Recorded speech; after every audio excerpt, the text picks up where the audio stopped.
And there's Alan. So Sorry about that. no problem. I think we have a full house now, and I think we're going to begin with Mr. Bessel, who is chair of the Committee of the Whole, calling the committee to order and getting some minutes, considered. Okay, thank you, Don. We'll call the meeting of the Committee of the Whole to order to approve minutes. Mr. L, can I confirm that there's a quorum here? I think you're muted.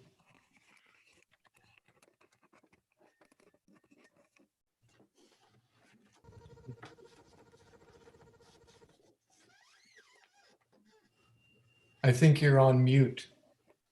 My pressing the space bar on this computer doesn't work, so Okay. I'm opening up. So yes, I confirm the presence of quorum. All right. So we have before us two sets of minutes. One is from the meeting of September 9th. Is there a motion to approve these minutes?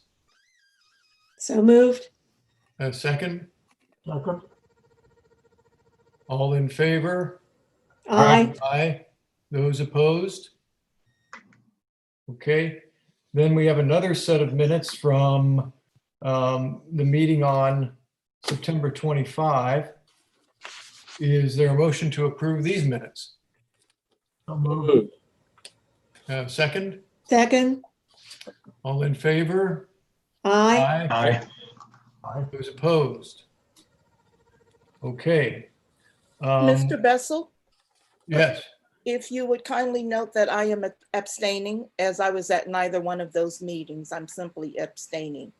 Yes, ma'am. And Ms. Terrell, will you please include that? Thank you. I believe that conducts our business for this evening. Is there a motion to adjourn? So And a moved. second? Second. All in favor? Aye. Aye. Thank you. And now I hereby call this meeting, the regular meeting of the Glendale Village Council to order. And I would ask that our clerk take the roll. Mr. Bessel, Here. Mr. Howeller, Here. Ms. Duke, Here, Ms. Masenko, Here. Mr. Baysmith, Here. Mr. Kreidler. Here. Thank you. Mayor, I'm sorry to interrupt you, but I did want to point out to Drew with ICRC that it appears the ICRC website is down. Really? I'm Okay. not sure what's going on. It's given a 500 error. Wow. Okay. I'll try to look into that. I hate those 500 errors.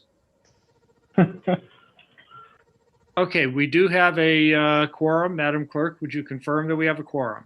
I do confirm the presence of a quorum. And let me know that this meeting is being held by virtual electronic means and that all requirements under Ohio law have been satisfied in order to hold the meeting in this way as opposed to in person. I'm going to proceed, as we always do, with the Pledge of Allegiance. So I would ask everybody, I don't know if we have a flag graphic. I didn't request one, but let us begin with the Pledge of Allegiance. I pledge allegiance to the flag of the United States of America and to the and republic for which it stands, And one nation, under God, indivisible, with liberty and justice for all. for all. And I would ask everyone to please keep your microphones on mute unless you are speaking. Mayor, I want to jump in. I want to verify that the ICRC page, I'm concerned if that's making this unavailable for broadcast to the public.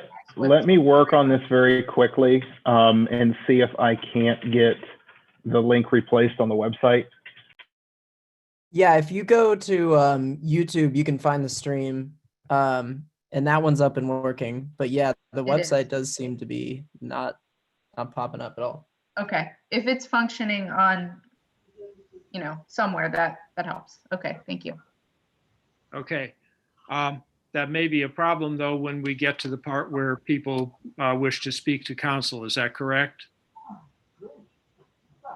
Can that be resolved quickly? Those who have asked to speak to council have already joined the meeting via Zoom. So those folks are still in the meeting, but I'm working to replace the website link right now so folks can join by watching on the website. Okay. We have an agenda then that has been circulated. There's been no objection to it. And so I'm going to take it that that is how we will proceed. We are going to move to the minutes of our August 31st meeting. These minutes have been circulated. There have been some changes made in them. Do I have a motion to accept those minutes? So moved. second, Any discussion? All those in favor, please say aye. aye. Aye. Aye. Opposed? Motion carried. We are now at the point where we would seek public comment from persons who have expressed a desire to provide it. But if we're not capable of doing that, we can move on to the new business and come back to that later. David, how are we doing? The link on the homepage of the website has been updated directly to the YouTube feed. And I see Mr. Parrish, Brenda Daniels, and a phone number that I do not recognize here in the meeting with us. So those are 3 of the 4 that have registered to speak with us. Well, then let's begin with Ms. Daniels. Brenda, are you there?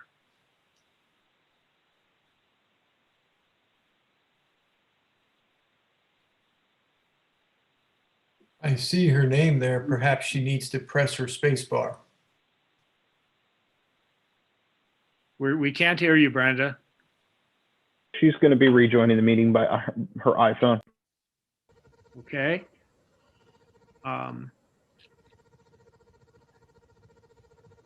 Will that won't take long, will it, David? Nope, she's there already. Okay. Brenda Daniels, are you there? We can't hear you. I see you. We can see. We can see. Can you hear me now? Yes, we can. Okay, good. All right, thank you. I was having technical problems. Okay, you ready? Yes, we are ready. Yeah, I'm here too. 5 minutes will begin. Oh. Okay, I'm ready. Oops, let me get center. Can you see me? Let me. Yes. Okay. Hello, my name is Brenda Daniels, a longstanding resident of Glendale with generational roots dating back to the 20s. After leaving Glendale, I moved to Springdale to afford my children more opportunities and have now returned to Glendale.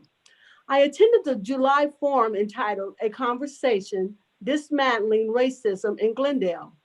I attended because I thought, oh, a conversation, finally. I would be in a forum where I could safely share my feelings about what it felt like to grow up Black in Glendale and how it feels now returning as an adult. You see, if you're Caucasian, you have no idea how systematic racism has and is affecting me and other people of color unless I tell you. It's not something you have experienced. What a breath of fresh air to finally share.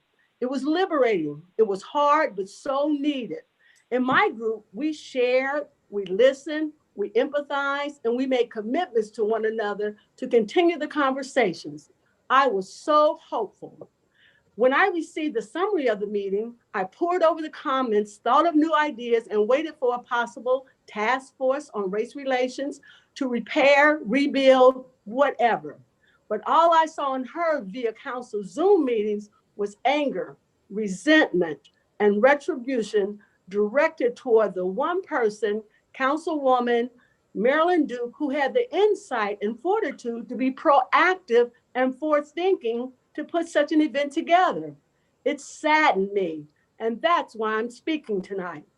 I'm concerned about council members attempting to rush through rules 41 and 38, which I feel is designed to silence Marilyn Duke, a longtime Glendale resident who is a member of council. Since when can't you use your title when speaking, giving an interview, or writing an article? We see it every day. I heard it on the news a few days ago, references made to President Carter, Secretary of State Hillary Clinton. Since when must anyone give a disclaimer each time he or she gives an opinion on a topic? This is a free republic. We all have rights. You're attempting to silence the only Black person on council by creating rules 41, 38, and related changes. Councilwoman Duke frequently engages her constituents in meaningful conversations about how to make Glendale a better place. She's a builder of bridges. That's what she was attempting to do with the conversations we had on July 1st. Please reconsider not pushing through these rules. There's no emergency. Rule 41, 38, and related changes are unreasonable and much too restrictive. Think about how everyone's rights will be diminished. If these rules and related changes go forth, I urge council to vote against suspending the 3 reads and vote against these changes. Lastly, I want to talk to you about Eckstein School. When I mentioned I left Glendale to raise my family, I moved to Springdale, where there was an affordable recreation center with a pool, tennis court, and weight room, fun for everyone. That was not the case in Glendale. We couldn't afford what was available, the Lyceum. When I was a child, Blacks were only allowed in that facility as servants. As an adult, I was priced out. The Black residents have asked for a recreation center in Glendale for all people. Our love for Eckstein School and its legacy for us is second to none. We would like to see Eckstein School bought back from the current owner and repurposed as a recreation center for all of Glendale to enjoy. We are imagining walking those halls again with laughter resounding on the walls, the clicking of computers, the arts, dance, music, exercise, painting, team sports, tennis courts, a swimming pool, all of Glendale mingling together. You have about a minute. Caring about one another as neighbors at Eckstein. It's all possible. Thank you so much.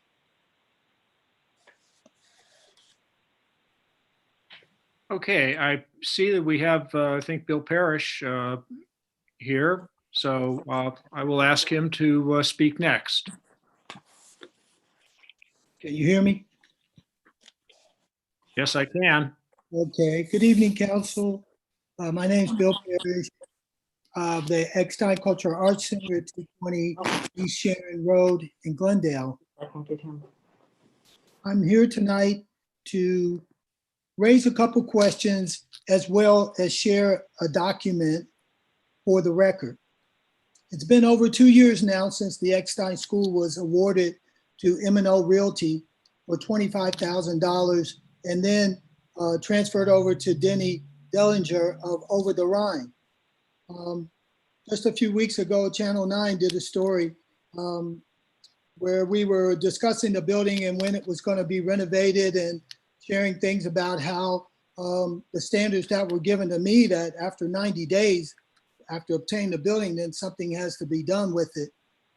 Channel 9 was really interested in trying to understand why all of this happened. And I was in this 5-year process to obtain the building and all that happened.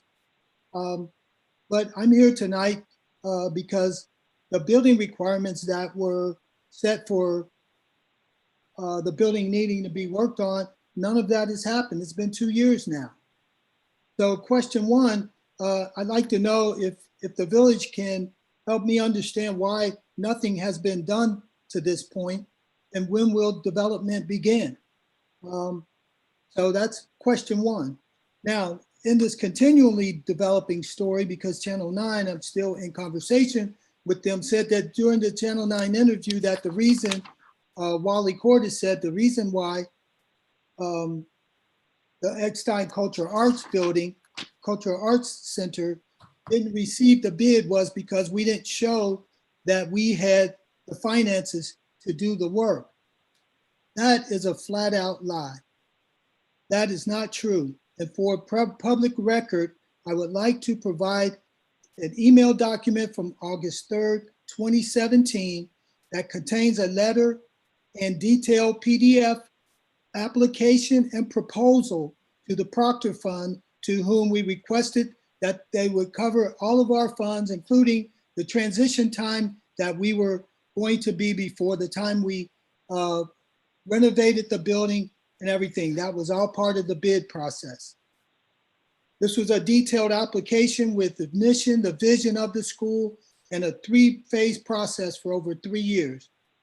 This process was the detail with cost and a first draft of an architectural drawings. This was also included in the bid process with the business plan. So I'm asking for questions tonight.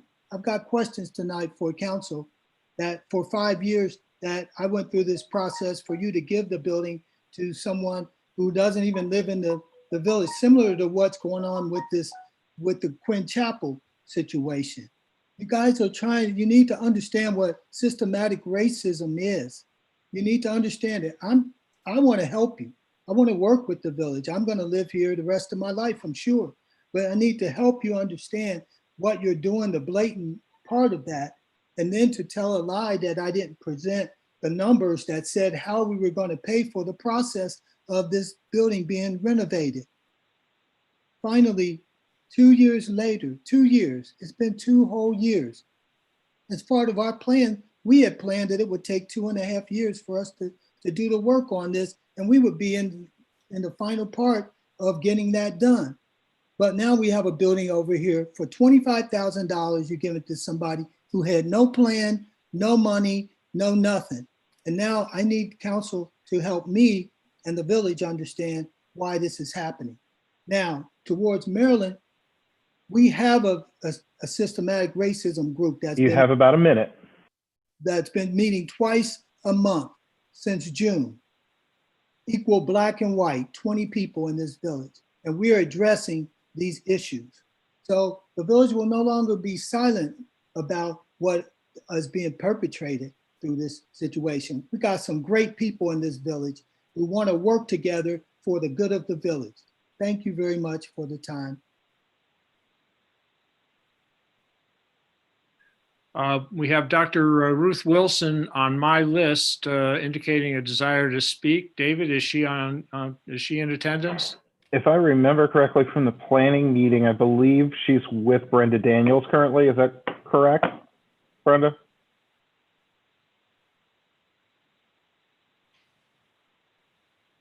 Brenda, can you hear me? Oh, you'll need to unmute. There you go. Okay, I got it. Okay, Dr. Ruth, 1 second. Well, can you see Dr. Ruth? No. Yeah. Wait a minute. Okay, come over. Now let me turn it to her. Why can't I? There, go that way. Here I am. There it is, okay. Yeah, there. Okay. Well, I'm not going to take up too much of your time because I did speak my piece at the planning meeting, but I would like to say to council, I did see the meeting on August the 3rd, and it was the first time that I had really watched the meeting, and I was really, really upset and disturbed that some of the council people don't believe that there's racism in Glendale. Well, there is. I celebrated my 96th birthday at 2 o'clock today, completed 96 years. Now I'm in 71, 97. And I have been faced with racism since I was 6 years old, but never realized that here in Glendale, that at this age, I would be experiencing it again, but I am. And I'm glad that there are some that are looking into this. And you will hear from the planning committee that I have a request. And my request is in section B, that what is it, the conditional use, Permit. that it be removed from the village plan. I know that it's there, and I know that in the plan, the section that was allotted to the American Negro, it's called the Negro Plan. So how the members of council could say that this is not a racist village, it amazes me. So I'm just asking that if this community is going to come together as one people, which we are, one people, that clause, the conditional clause be removed because it is racist. And if it's not removed, then we're going to come up with this again. Maybe not at East Willow, but it's going to come up somewhere. So we need to remove it and let this village be a village for Glendalians. No matter what color you are, no matter what race you are, that you can live in a residential section and not worrying about strangers coming in requesting to have it rezoned. So I just ask you from the very bottom of my heart to consider removing that clause from the village plan and save East Willow from becoming a commercial district. Thank you so much. Bye-bye. And we have one other person who has expressed interest in speaking, Kevin Parrish. Mr. Parrish, are you here or available? I don't see him, but can you hear me? Yes, we can hear you. Oh, you can't hear me? Then I'm online. Unfortunately, I spent an hour and 51 minutes on the Planning Commission's site using the same phone and was unable to be connected, but I understand technical difficulties. Anyway, I appreciate being able to be connected to this system. So, in speaking to the council today, I just wanted to address not only the racism issues that exist in this village, but have gotten so thick that we should all have face masks.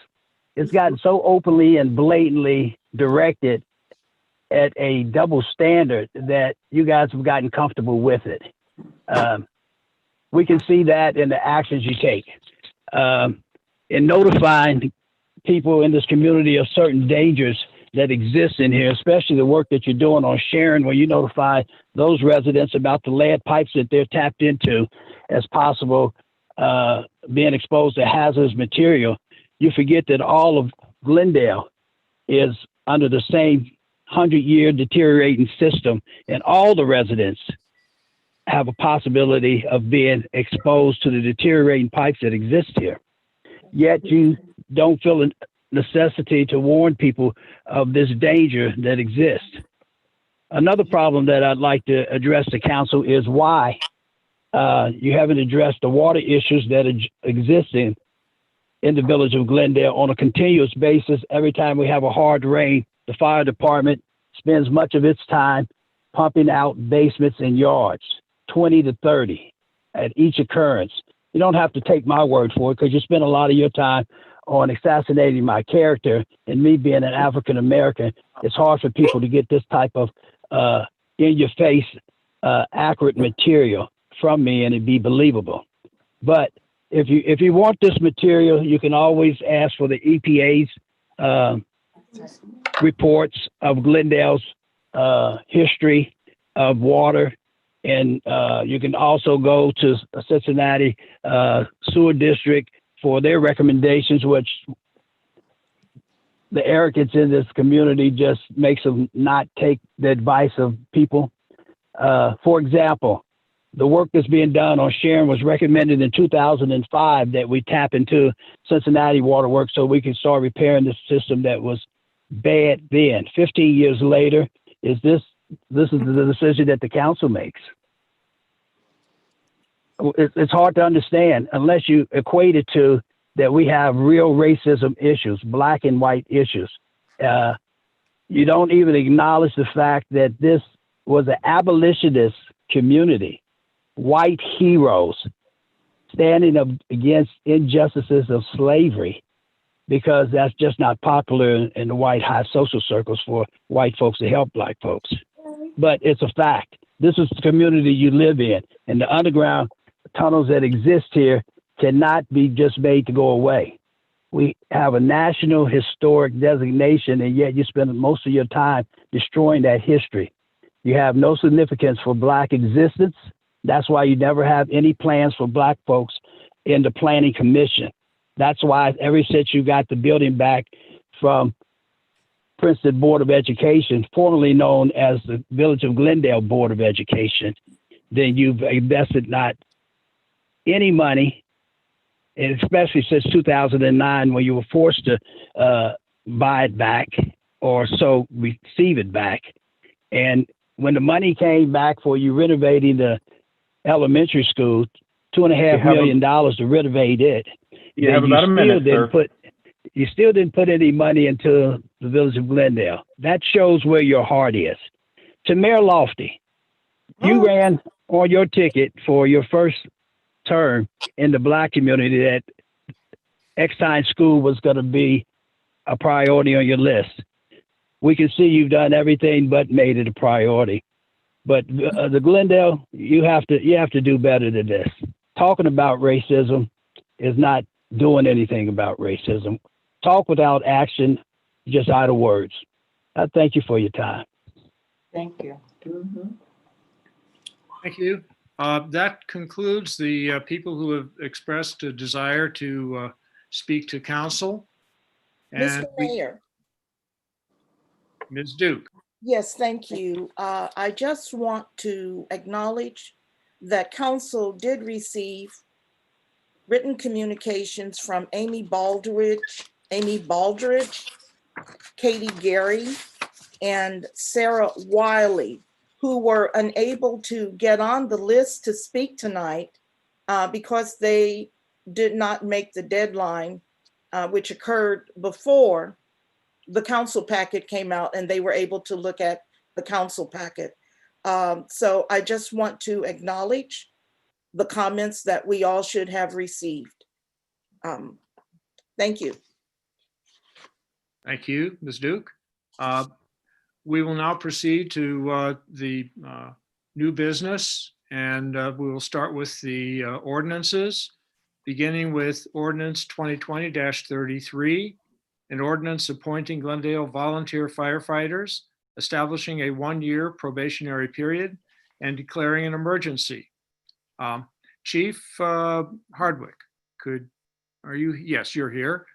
Could you let us know a little bit about these gentlemen who will be joining our fire department? Yeah, I'd be glad to. First person we have, David Gillen. David is up from the east side of town. He's currently an EMT and National Registered EMT. He went through Madeira High School and Butler Tech. He currently works with Midwest Welding here in town. Second one, Austin Five Coat. Austin's from Middletown. He too already has his Fire 1, Fire 2 hazmat certifications through the state of Ohio. Currently working with a couple of places, Midwest Locksmith, and he works part-time with the Carlisle Fire Department. Our third person, name ought to look familiar, is Danny Reenan. Dan was a part of this department for a few years as an assistant chief. He did retire from Coleraine Fire Department fully, and he's only working a limited time with the state. And his desire is to come back and continue to help us with our successful department and the programs that we do. So that's the three we have for this month. Thank you, Chief. Do I have a motion for this ordinance? So moved. Second. And a motion to dispense with 3 reads? So moved. Second. Any discussion? Hearing none, Madam Clerk, would you call the roll? To dispense with the 3 reads, Mr. Bessel, Aye. Mr. Howeller, Aye. Ms. Duke, Aye. Ms. Masenko, Aye. Mr. Bay Smith, Aye. Mr. Kreidler, Aye. For the ordinance, Mr. Bessel, Aye. Mr. Howeller, Aye. Ms. Duke,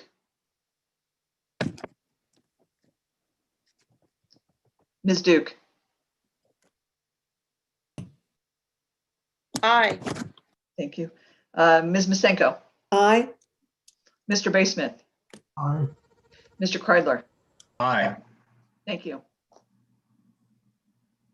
And normally, this would be one of those occasions when I could call the new firefighters forward and swear them in.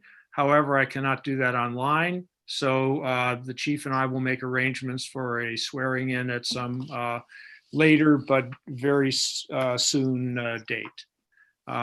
We turn to ordinance 2020-34. Bear with me as I read the title. It's a long one.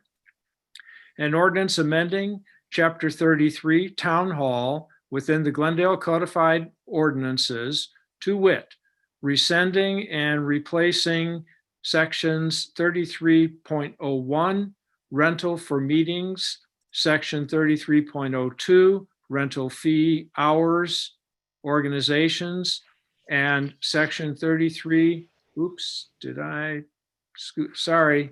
let's go back to 33.02, rental fee hours, rules of use, section 33.06, no rental charge for nonprofit organizations, and section 33.08, intoxicating liquor prohibited, as described within in their entirety, said amendments having been recommended by past Public Buildings Committee review and declaring an emergency.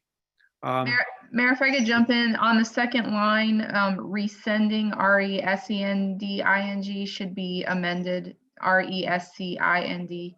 I noticed that as we went along, but okay. That's a very friendly amendment. I don't think it's a scrivener's error, and we'll just correct it when we do the final version.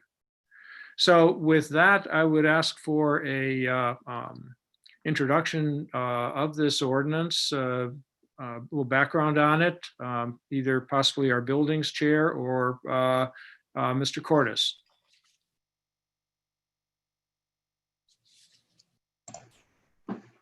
Wally, are you okay giving the background on this? Absolutely. I would offer that during the process of remodeling the town hall, particularly the kitchen, it was discussed in several meetings that upon completion that we should change the status of the rental rates for the town hall to be more reflective of the improved kitchen. That was a committee chaired at the time by Nancy Masenko. This ordinance describes that which was discussed in the past and has a second document which relates to the proposed new rates that would take place, I believe November 1st, if I'm not mistaken, as discussed in committee. So I propose this to you as reflective of the new improvements to the kitchen. Do I have a motion for this ordinance? So moved. Second. And a motion to dispense with 3 reads? So moved. Second. Discussion. Don, can I have a minute? Are there any, are the new prices been published? They will be in the next ordinance, ordinance 2020-35. Right now, this is just the kind of terms under which the rentals will take place. Thank you. I might add, Mr. Mayor, if I could, in addition to the kitchen, Mr. Cordes is right. There was a significant improvement in the hall itself with some sound dampening panels. And so the acoustics are much more attractive for use in that space. Thank you. Any other discussion? Madam Clerk, would you call the roll? Mr. Mayor, I do have a question. Yes, Ms. Duke. The definition of the rental charge for nonprofit Glendale organizations is less than for non-resident organizations. And there's a distinction between Glendale organizations and nonprofit organizations, as we will see in the next ordinance being proposed. My question in this ordinance, which refers to the reduced rental charge, and I'm looking at section 33.06, rental charge for nonprofit Glendale organizations. I won't read the whole thing, but the operative language is by a Glendale religious, educational, charitable, or civic organization for a meeting or other function. My question goes to the nature of recognizing an organization. What is required? What is the expectation in order for a group of residents to be considered an organization? Not every group is incorporated or licensed or have elected officials. So what do we mean here when we say particularly an educational, charitable, or civic organization? At this point, there is no other definition of that term other than what's in the ordinance and the normal meanings of those words. I could add, Mr. Mayor, that language has not been changed from the prior language from 1970. Simply that a security deposit was amended for that particular clause. So we're still not giving the public clarity on what will be charged and at what fee schedule. I won't belabor this point, but I'm prepared to vote no. Ms. Duke, if I could offer that the following ordinance 2020-35 has a schedule of fees, and under section 1 of title 2020-35, Glendale nonprofits are noted as amended to be $200 per day with a $100 deposit, which would be substantially less than a Glendale resident.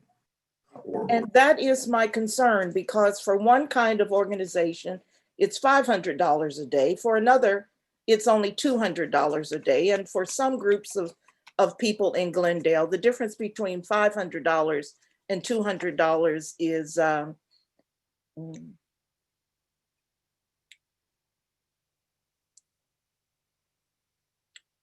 a stopper. I won't belabor this point once again. I think we need to clarify what that fee schedule is for $500 versus $200 in the next ordinance being proposed, which in turn incorporates and refers back to this particular ordinance here. Otherwise, we're looking at groups of people, some being charged $500 a day, some being charged $200 a day. And what's the distinction? Okay. A nonprofit organization is a recognized form of corporate organization, is it not, Kathy?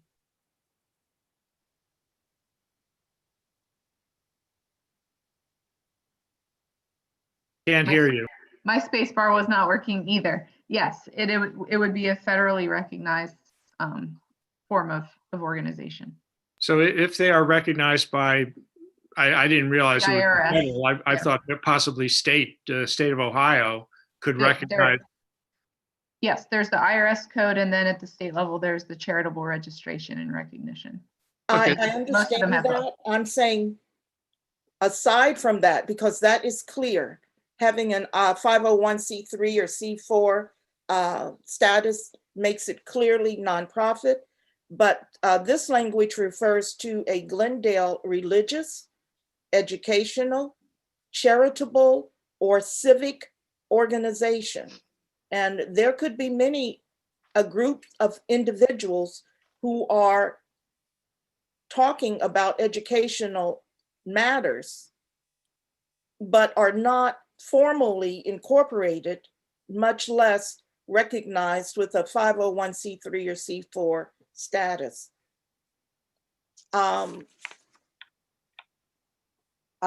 raising this because this is something I think we need to think about. I would, again, I would see this as an issue for the Buildings Committee to take up whether and how to expand those or the list of organizations that would be eligible for the lesser, lower charge for the town hall rental. And that's something that could be brought before the Buildings Committee and considered by them. At this point, I think we have a clear definition. It's just that it may not be as broad as perhaps it should be. In any event, is there further discussion?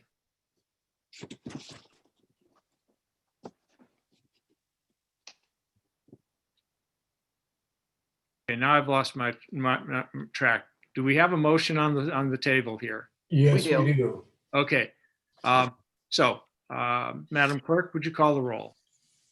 For ordinance 2020-34, to dispense with the 3 reads, Mr. Bessel, Aye. Mr. Hoeller, Mr. Hoeller. Ellen, you're on mute. Aye. Ms. Duke, no, Ms. Masenko, Aye. Mr. Baysmith, Mr. Baysmith, Aye. Mr. Kreidler. Aye. For the ordinance, Mr. Bessel, Aye. Mr. Hoeller, Aye. Ms. Duke, no, Ms. Masenko, Aye. Mr. Baysmith, Aye. Mr. Kreidler. Aye. Thank you. All right.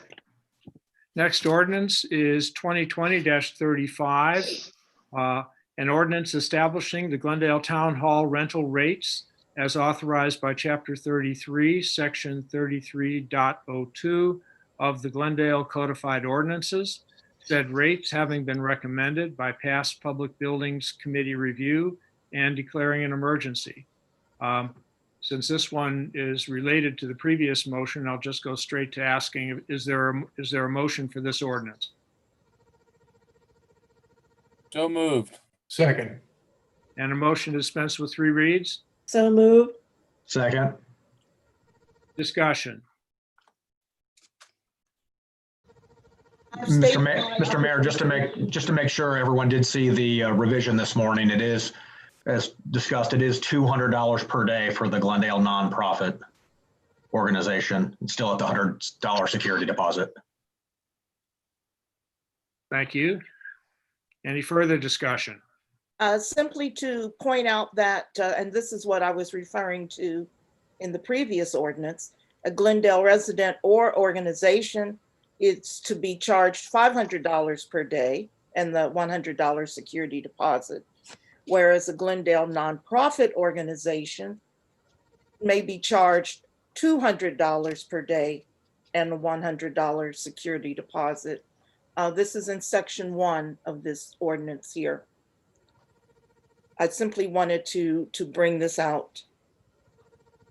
Understand the issue, and I agree that it is something that should be brought before the Public Buildings Committee to see if there's a need to broaden the standard for those eligible for the lower fee. Meanwhile, if this is passed, assuming it will be passed tonight, it goes into effect immediately because it's an emergency ordinance. How long will these rates, these fees, this fee structure stay in place?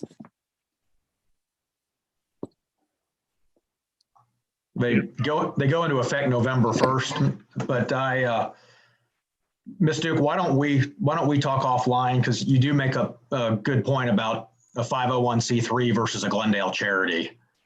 So there probably are solid Glendale charities that actually don't have that tax. And there are a number of Glendale organizations which are not even incorporated, much less having a 501c3 status. It's a good point, and where it does mention charity, like the clause that you mentioned, why don't we discuss that? Can I say something, Mr. Mayor? Please do. If the chairman of the buildings committee and Councilwoman Duke have questions about this fee schedule, can I suggest that we make this a 3-read instead of an emergency and because if we have time to discuss this between now and the next meeting, we can always declare it an emergency next month. Would that be comfortable for everybody, I think? Which means we'd have to vote down the emergency. Correct. When the question of dispensing with 3 reads comes up, if you want to delay these fees from going into effect, you could simply vote against dispensing with 3 reads. I would assume too, you would vote against the entire ordinance because there may be some new fees and new definitions in a subsequent version.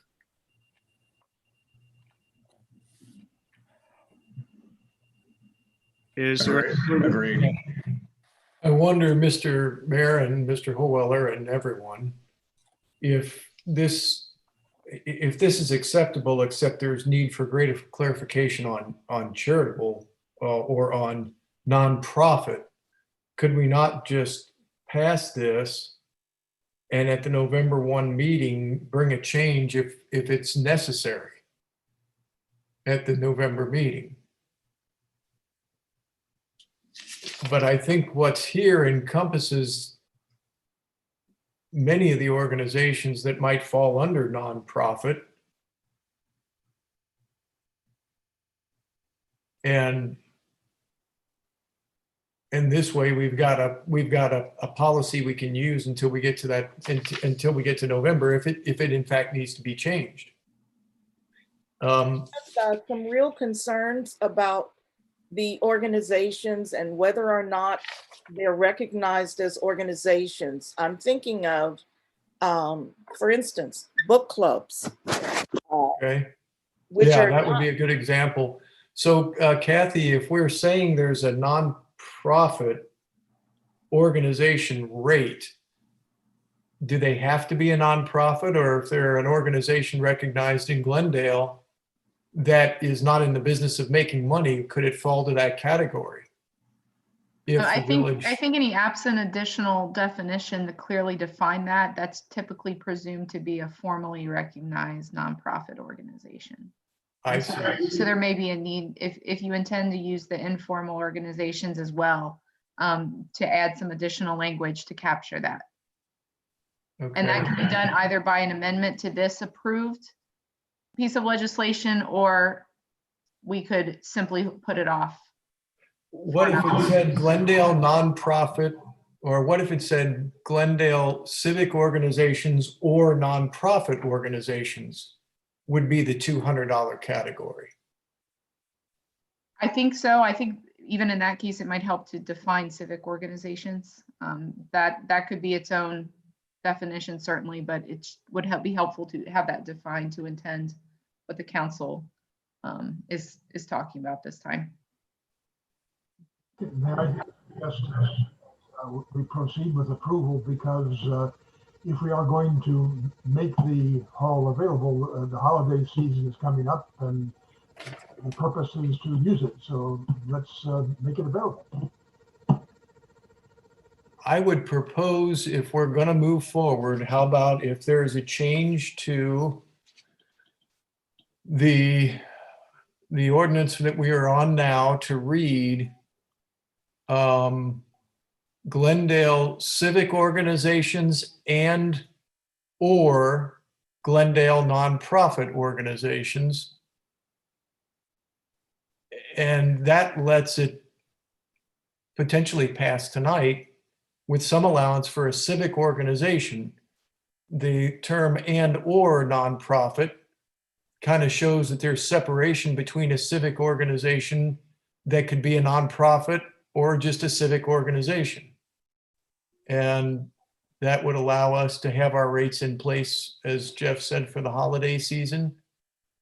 Mr. Further Bessel, can you, defining civic organization is something we might need to do in a follow-up building committee meeting. But saying civic organization and/or nonprofit and/or Glendale nonprofit indicates that there are civic organizations and then there are civic organizations that are nonprofit. Make sense? And what about educational organizations or educational groups? I heard Mr. Parrish earlier in his comments speak about groups of people gathering at the Eckstein Cultural Arts Center and having conversations. Are they not a 501c3 already? They are. He has already incorporated and is a 501c3.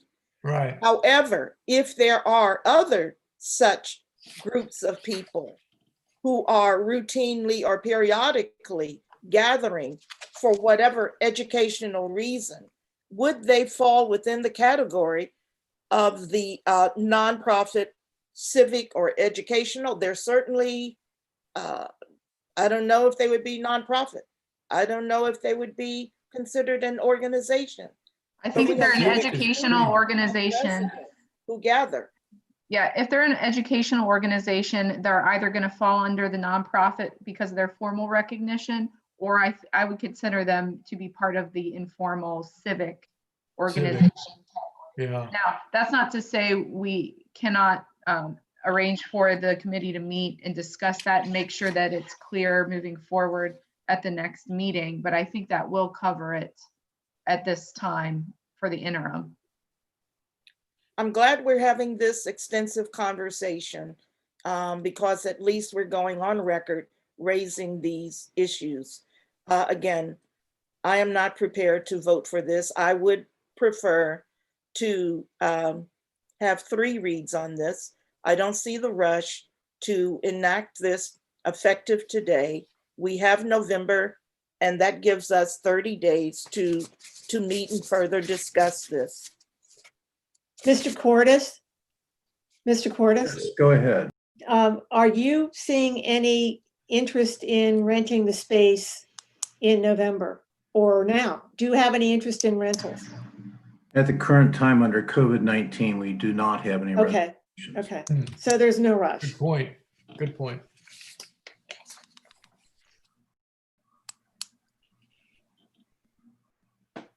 So do we want to make the rate sheet a 3 read, or do we want to make an amendment to say civic or nonprofit? I'd prefer civic and or nonprofit with an asterisk, and the asterisk points you back to 33.06 on the previous. And that make a motion for that then? And then the 33.06 mentions all those charities and civic groups.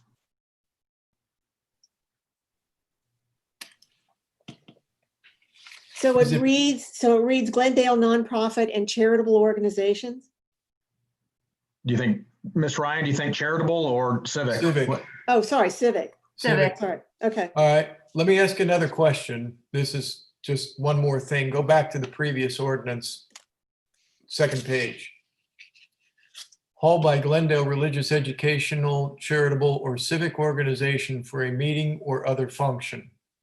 Is it possible to amend this one right now? As a procedural matter? Here's a suggestion. We just passed it. Yeah, I know we did. I think because you're going to revisit all these terms at a recent date, that we should just have something that fits this ordinance that is before you right now. Okay. And then if there are any amendments that need to be done to both, they can all be done uniformly at that time. So do it later? Yeah. I'll follow the solicitor's I advice. move to, Mr. Mayor, is there a motion on the floor? That's what I was trying to figure out. I think you jumped in before somebody could make a motion. So do we have a motion for this ordinance? Yes. I move, Okay, let's, Yes, we have a motion for the ordinance and a motion to dispense with the 3 reads. okay, so then we need a motion to amend the ordinance to, I guess, insert not Glendale nonprofit or civic. And the words or civic in that line. Do I have a motion for that? So moved. Second. All those in favor of amending the ordinance to that effect, please say aye. Aye. Aye. Those opposed? aye. So there's nobody opposed. Aye. One, Maryland opposed. Or Yeah. nay, yeah. You confused me there by saying aye. So you're really Sorry. saying no. No. Okay. So that amendment is carried. And do we have further discussion on this ordinance as amended? Okay, Madam Clerk, would you call the roll? Can I offer one thing, please, before we move on? I want to stress that this language has not been changed at any point from the 1970s going forward. And administratively, we have not had difficulty in distinguishing which are nonprofit, which are charitable, and which are organizations that are profitable. I wanted to pass that on to the council and committee for further consideration. Thank you, Mr. Cordes. I think, though, we have amended the ordinance to add the words or civic in that second category of nonprofit. Duly noted. I'll make that change tomorrow. Okay. Is there any further discussion? Madam Clerk, would you call the roll? To dispense with the 3 reads, Mr. Bessel, Aye. Mr. Hoeller, Aye. Ms. Duke, No. Ms. Masenko, Aye. Mr. Baysmith, Mr. Baysmith, Aye. Mr. Kreidler, Aye. for the amended 2020-35 ordinance, Mr. Bessel, Aye. Mr. Hoeller, Aye. Ms. Duke, No. Ms. Masenko, Aye. Mr. Baysmith, Aye. Mr. Kreidler. Aye. Thank you. Okay, motion carried. Ordinance 2020-36, an ordinance authorizing the clerk to certify unpaid maintenance bills for the cutting and removal of excess turf grass and/or noxious weeds to the Hamilton County Auditor for filing as a lien on the tax duplication of the owners of said parcels and be collected as other taxes and declaring an emergency. This is something we do from time to time, so I'm just going to ask, is there a motion for this ordinance? So moved. Second. A motion to dispense with 3 reads? So moved. Second. And Mr. Cordes, maybe you can just give us a little background here, mostly on the efforts that you go through to contact owners of property under these circumstances before we take this rather drastic step. Thank you, Your Honor. As you know, our ordinances require that grass be cut periodically and not exceed a certain height, which is 8 inches.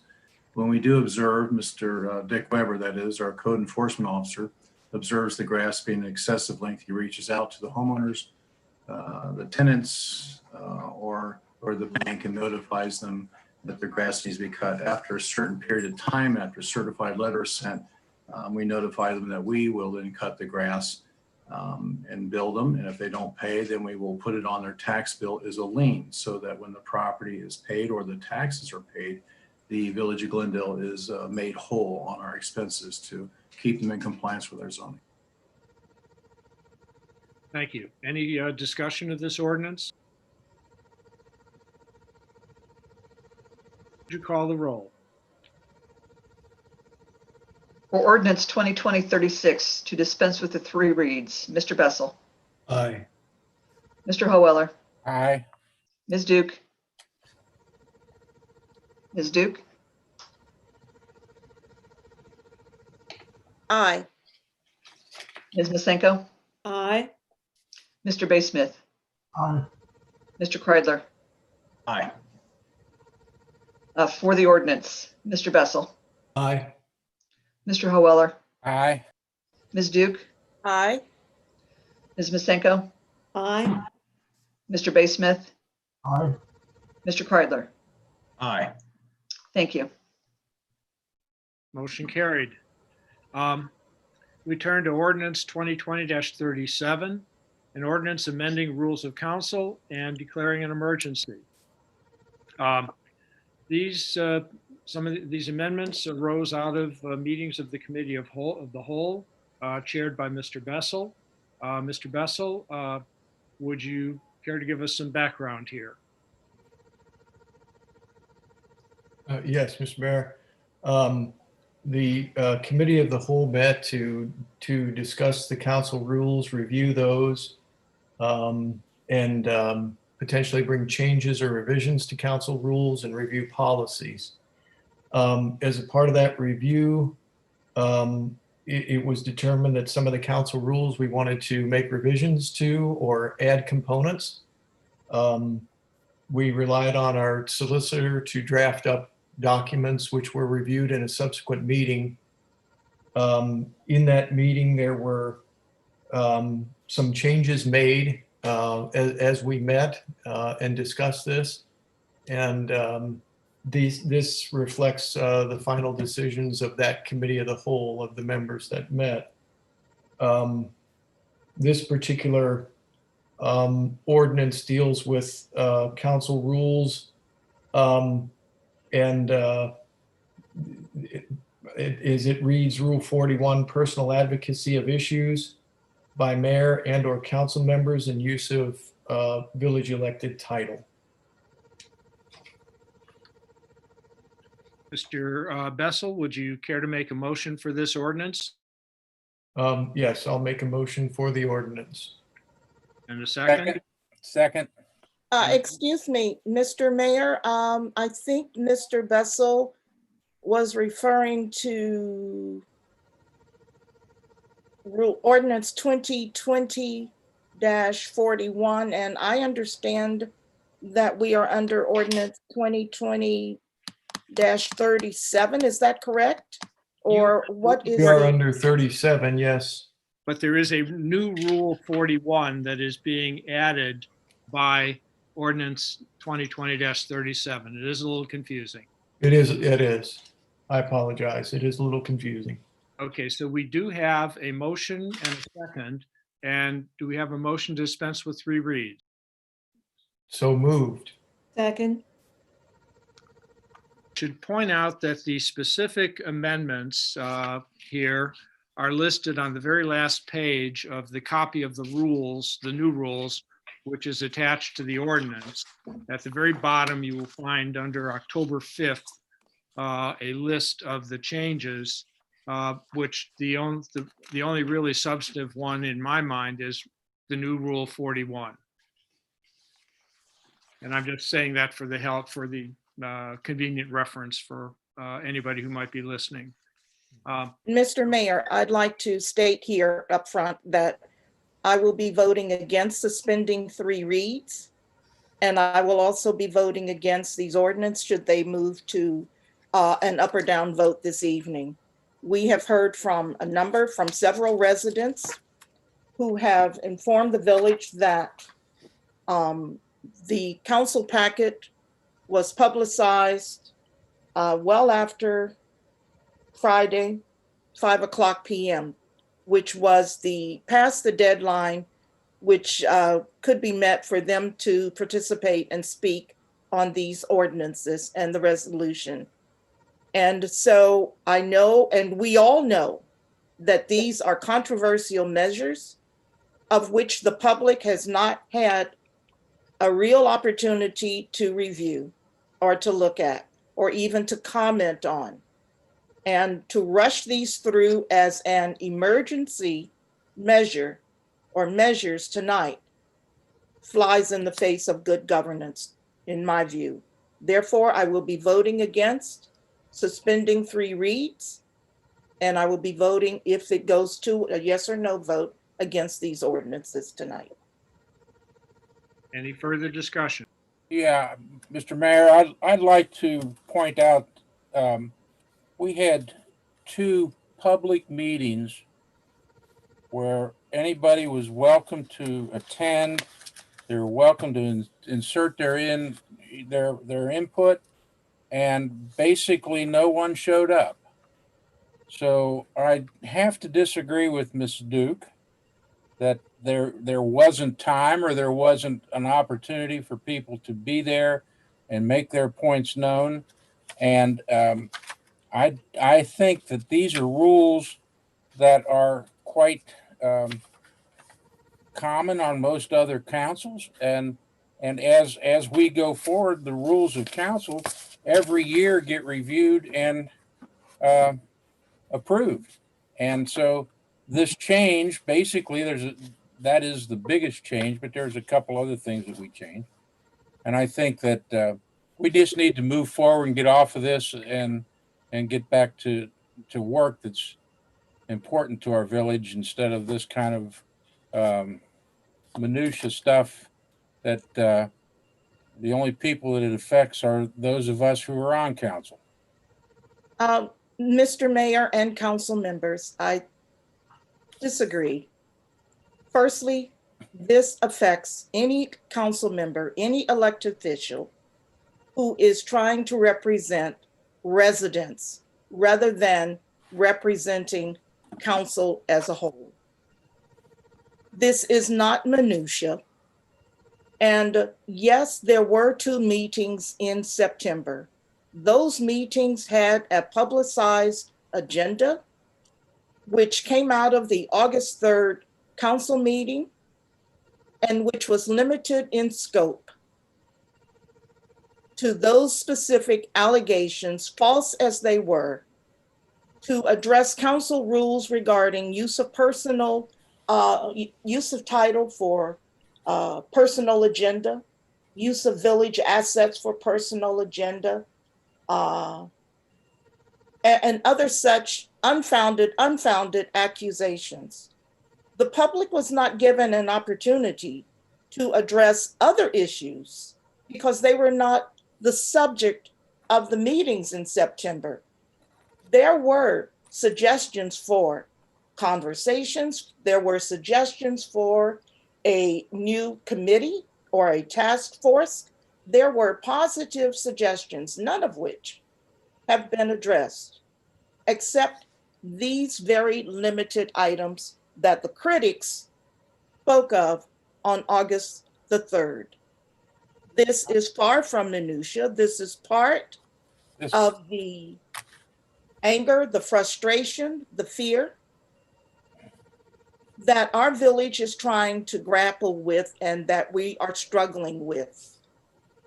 Council is ignoring that and moving forward with this limited, narrow agenda, which is unfounded and which will definitely impact adversely council's ability, at least the ability of an individual council person to reach out and communicate with residents on an issue which other council members may consider to be minutia. Mr. Mayor, may I answer Mrs. Duke? Marilyn, we've had this conversation 4 or 5 times. This rule, all this rule does is to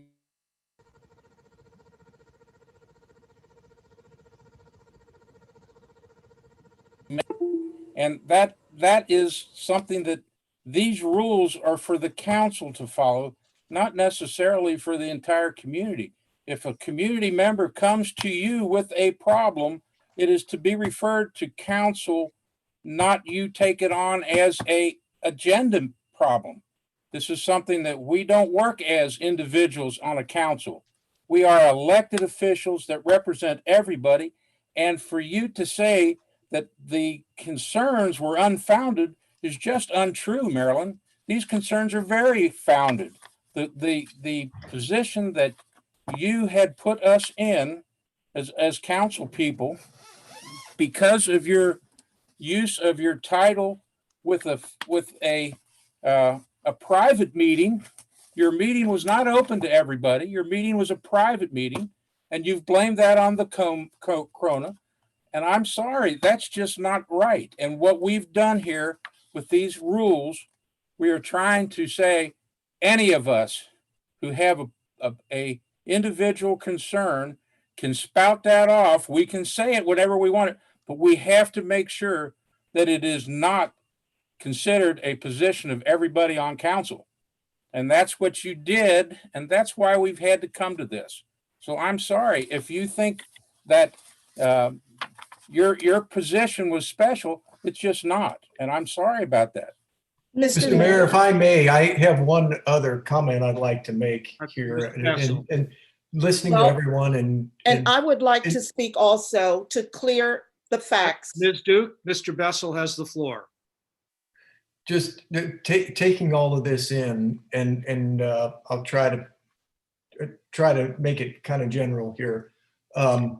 That there have been comments here that people feel strongly about, and I understand that very much. With regard to how this started was whether or not there's been adequate time for this, and we had a meeting in July that was for the August meeting. This was discussed, and people brought their views and opinions from the general public. And the same occurred at the September meeting. There were views and opinions expressed there. I haven't seen any views or opinions that are any different or add to. There are still the similar views and opinions of people within the village. And those meetings, we heard what people said, and in the committee of the whole meeting, we heard what people said. In the next committee of the whole meeting, there weren't people coming forward to speak, and we had quite a bit of business to conduct, but there were views expressed in the first committee of the whole, and both committee of the whole meetings were open, and in those meetings, we crafted these documents, or we made revisions to the documents crafted by our solicitor. And I believe there has been a good amount of public input, both on at meetings and individuals who either emailed or called. I think we heard what that was. And council did its best to try to respond to that, along with clarifying certain council rules that we felt were important to clarify. Issues that individuals have that they want to promote that are not the views necessarily of council, but they feel that those are important. As a resident, you have the ability to do that. And I think it's important that you do that. I'd also like to point out, though, that I've heard these anecdotes that politicians always talk to their constituents about all the issues. And I want to say that we here are public servants. And I think we want to be able to serve all of the public, everybody. And I recognize Ms. Duke's passion, and I appreciate it. And but when it comes to a personal opinion or an individual issue, and then looking at council issues and what council's working on and what council's business is, those can be two different things. So I think, and we don't want to create confusion amongst the public as to what is council business and what is not. And the issue could be anything. It could be, I want to plant more trees. I've said that before, and I think everybody in Glendale needs to plant more trees. That's trivial minutia right there. So anyway, council met, did their best as a committee of the whole to try to clarify some of these rules and leave room for people to be able to express their opinions on different issues themselves. And I think they've done the best job they can with reference to what these documents are now. this is a living document. It can get reviewed later. If we need to make revisions to what's been done, we can do that as we work with it. And it's been modified several times I've seen here. So with that, I think I've kind of spoken my piece. I believe after, and finally, I believe after all the time that's been spent on this and all the public opinion that's already come through, it's time for us to move forward on this. This is my last point. It's time for us to move forward on this in a manner that allows us to feel like we have our rules in the best order we can get them. And once we've done that, other matters that are of importance to individuals or to council, the rules then are clear, and either individual issues or council issues can move forward out from under this cloud that they're under right now because of the lack of clarity. And that's why I'd like to get this done now. And I'm sorry, I think Ms. Masenko was going to say something, and I'd like to, if I could, Mr. Mayor. All right, and then I'll go back to Ms. Duke. Just quickly, given the current calendar with a pending election, I think it's imperative that we have these rules that we've worked very, very hard on and spent a lot of time and received a lot of input on it. I think it's important to have these rules in place to guide us. Now, it's critical, as I think Alan said before, we can always, we think we're maybe 99.8% there. Maybe we're 100% there. But if it turns out we missed something, we can always come back. And in fact, in January, we look at the rules of council routinely. So I propose we move ahead expeditiously today, tonight, and get these done. Yes, thank you.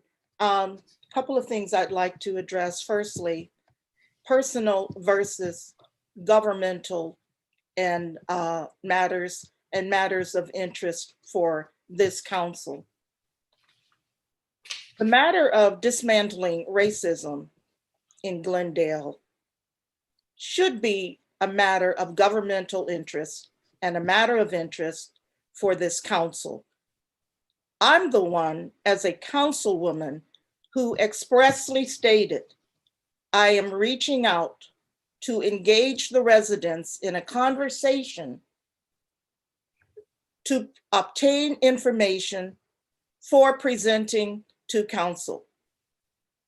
There were express statements in every statement that I put in the Glendale newsletter that made it crystal clear I was acting and speaking and writing as an individual councilwoman, not representing the views of the entire council. So that was clear.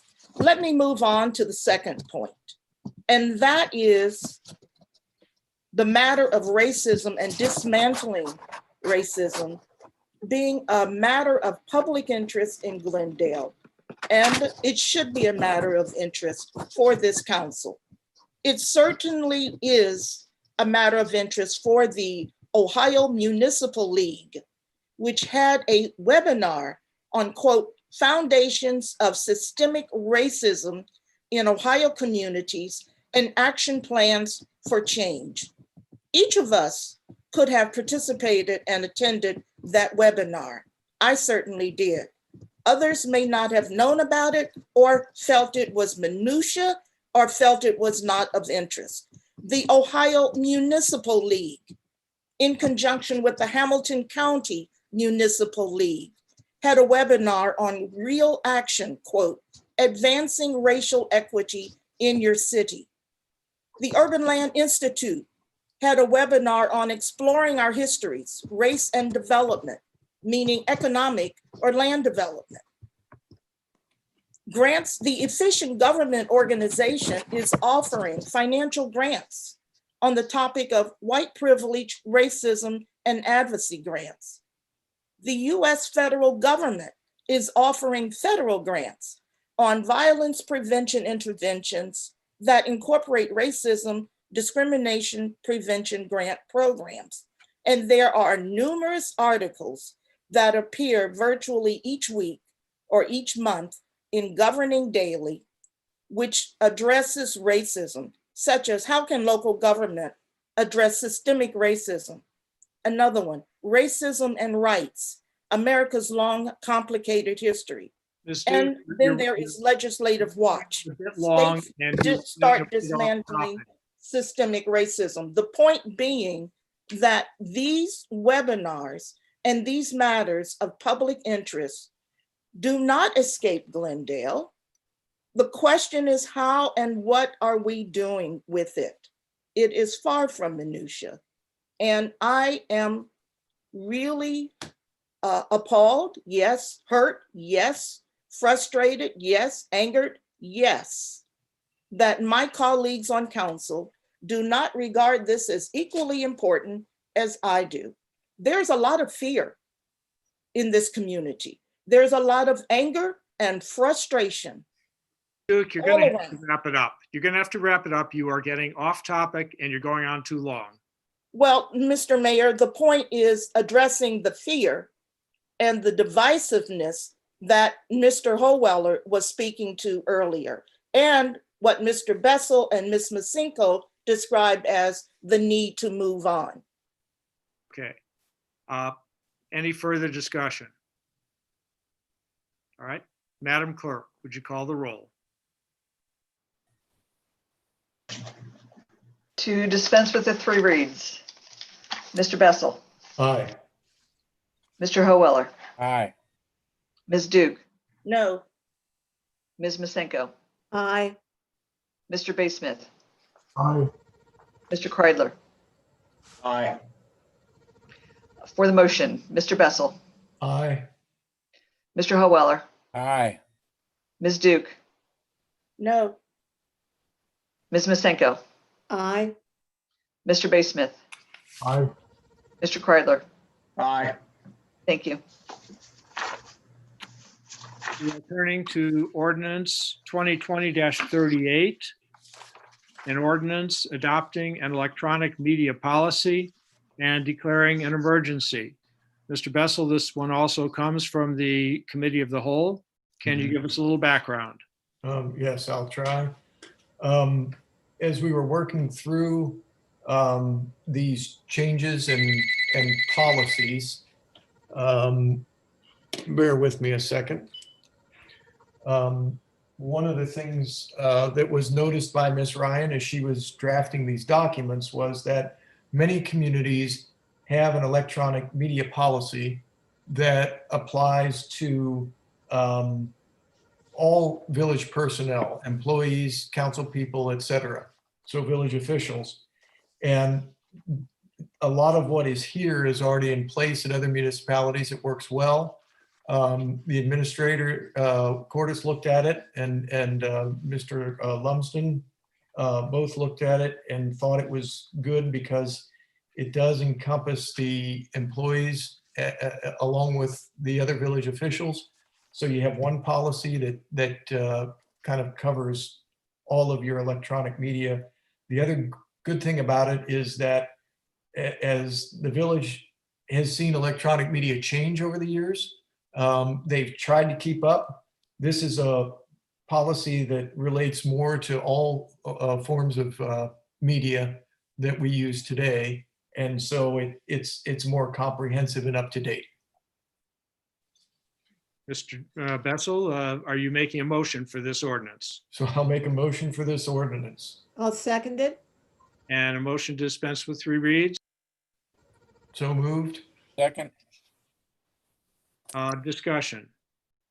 Yes, just briefly, I oppose this as well as suspending 3 reads in the second paragraph.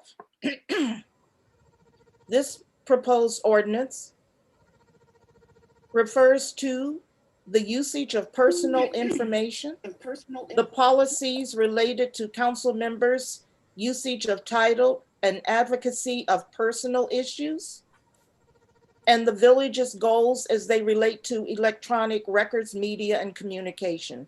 For the reasons previously stated, I fervently oppose this ordinance and suspending 3 reads. Any further discussion?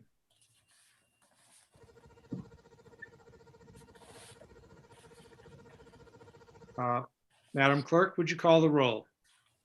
Ordinance 2020-38 to dispense with the 3 reads. Mr. Bessel, Aye. Mr. Howeller, Aye. Ms. Duke, No. Ms. Masenko, Aye. Mr. Baysmith, Aye. Mr. Kreidler. Aye. For the ordinance, Mr. Bessel, Aye.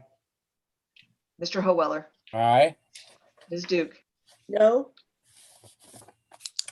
Ms. Masenko, Aye. Mr. Baysmith, Aye. Mr. Kreidler. Aye. Thank you. We turn to ordinance 2020-39, an ordinance repealing and replacing the village newsletter and resident email guidelines and declaring an emergency. Once again, this ordinance arises out of the Committee of the Whole, and I will ask Mr. Bessel to give us some background. So this, as Don said, also came out of the Committee of the Whole in that it relates to communications coming from the village and what is appropriate and what is not appropriate. So we have made adjustments to that. This one probably got the most attention during the Committee of the Whole because it's very subjective, and there was an attempt to try to make this as clear as possible for people submitting things for publication in the village newsletter and in village emails.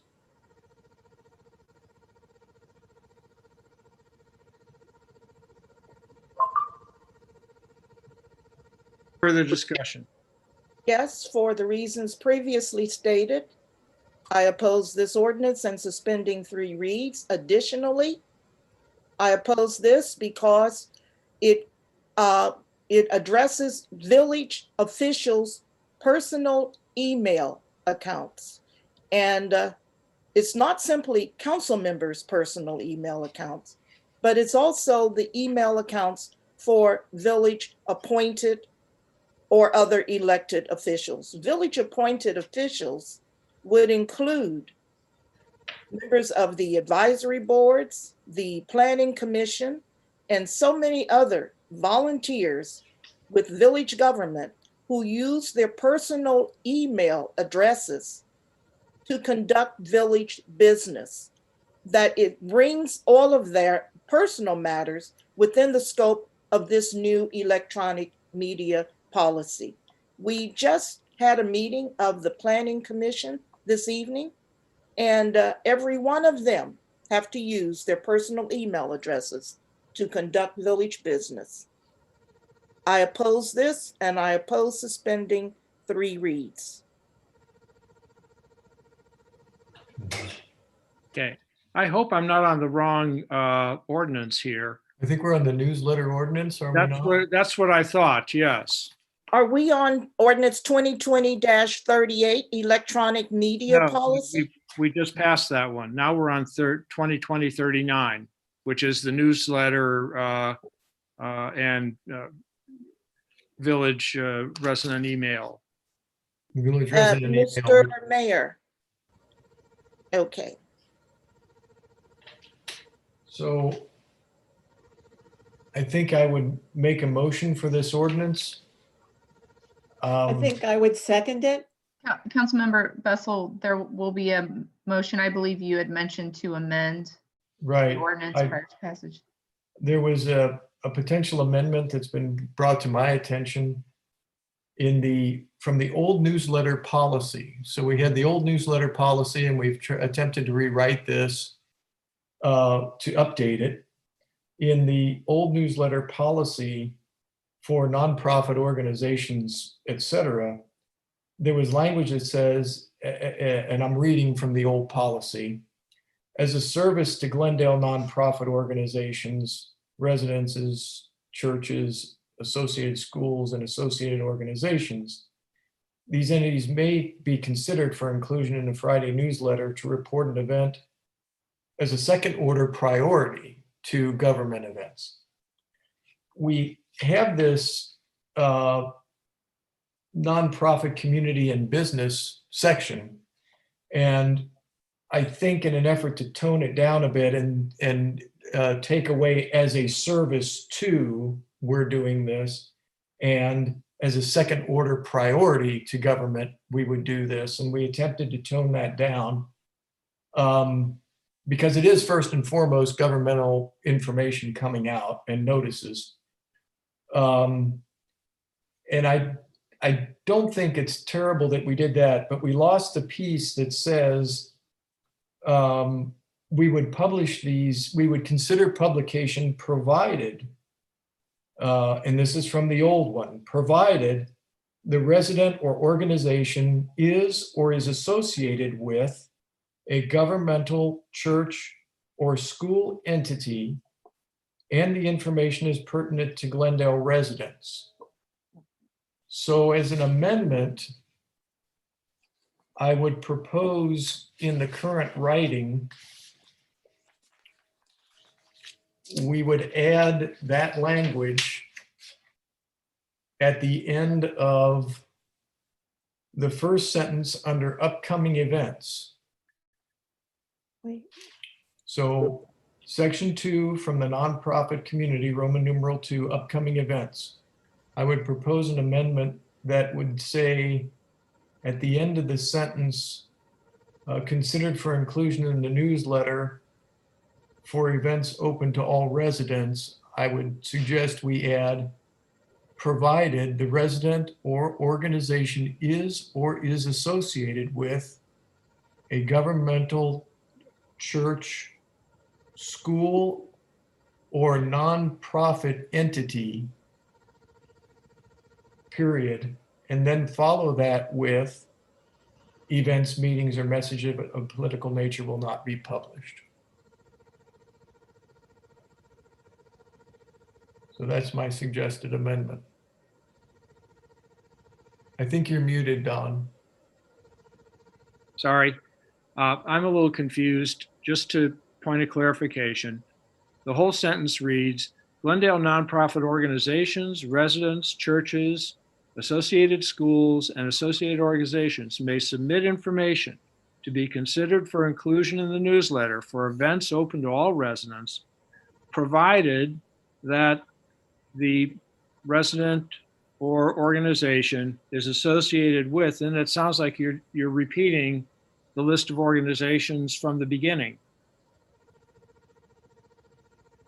Yeah, it is almost a repeat, but it requires that whomever or whatever is making the request is associated with one of those entities. But the way it's saying it is one of those organizations, not associated with it. Maybe I'm not saying it right.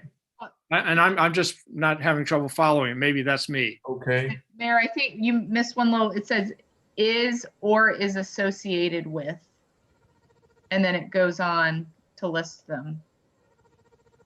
Meaning a resident who is associated with, or it is simply is in an organization. So we're talking, so this is for the residents, but It's are to we saying, re-emphasize. but I thought it was resident or organization. And if it's organization, then that goes back to the beginning. Mm-hmm. Can I get a clarification? We're talking about part 2, number 1? Right. Okay.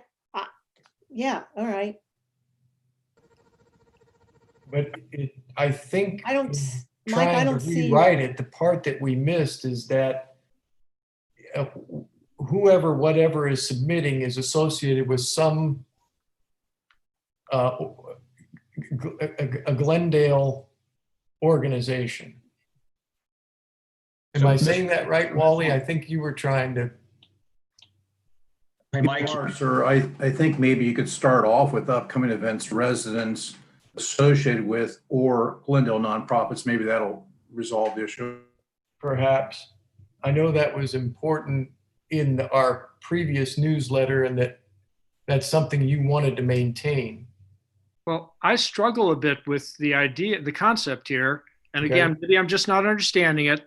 Yeah. But the thing is, if an individual resident who is associated with one of these organizations, et cetera, can't get the organization to submit the material, I'm not sure we want the resident merely because he's associated with it to do it on his own, because he could be going rogue. I got it. And that's what we're trying to get to, I think, Wally. Isn't that correct? I believe so. Yes.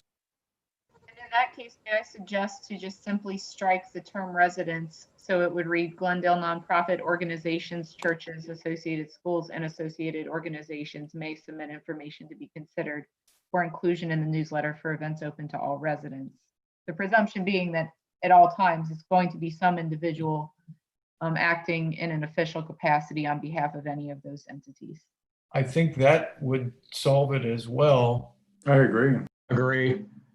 And I think it's clear from our initial newsletter policy that was what was desired. And I think in our effort to try to soften it a bit, we missed that piece. So you're suggesting then that an individual resident who may not be associated with a church, a school, or a nonprofit organization would, and who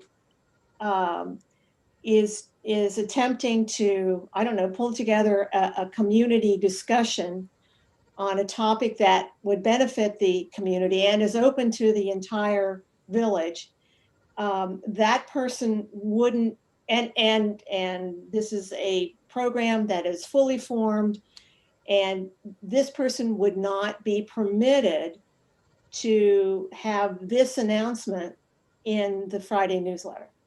Is that what you're saying? I've got a neighbor who likes jazz. She wants to get a group together to study jazz with the thought that there might be a jazz group that comes out of it. And she'd like to get an announcement about this particular event. She's not related to any school or association, and yet she couldn't get an announcement in the Friday newsletter. Is that what you're saying? I think in that case, there have been a lot of, in fact, there is one or two jazz groups that are already formed in Glendale that didn't use the village email. But, and by the way, a group that plays almost exclusively Grateful Dead music. So it gets pretty far flung.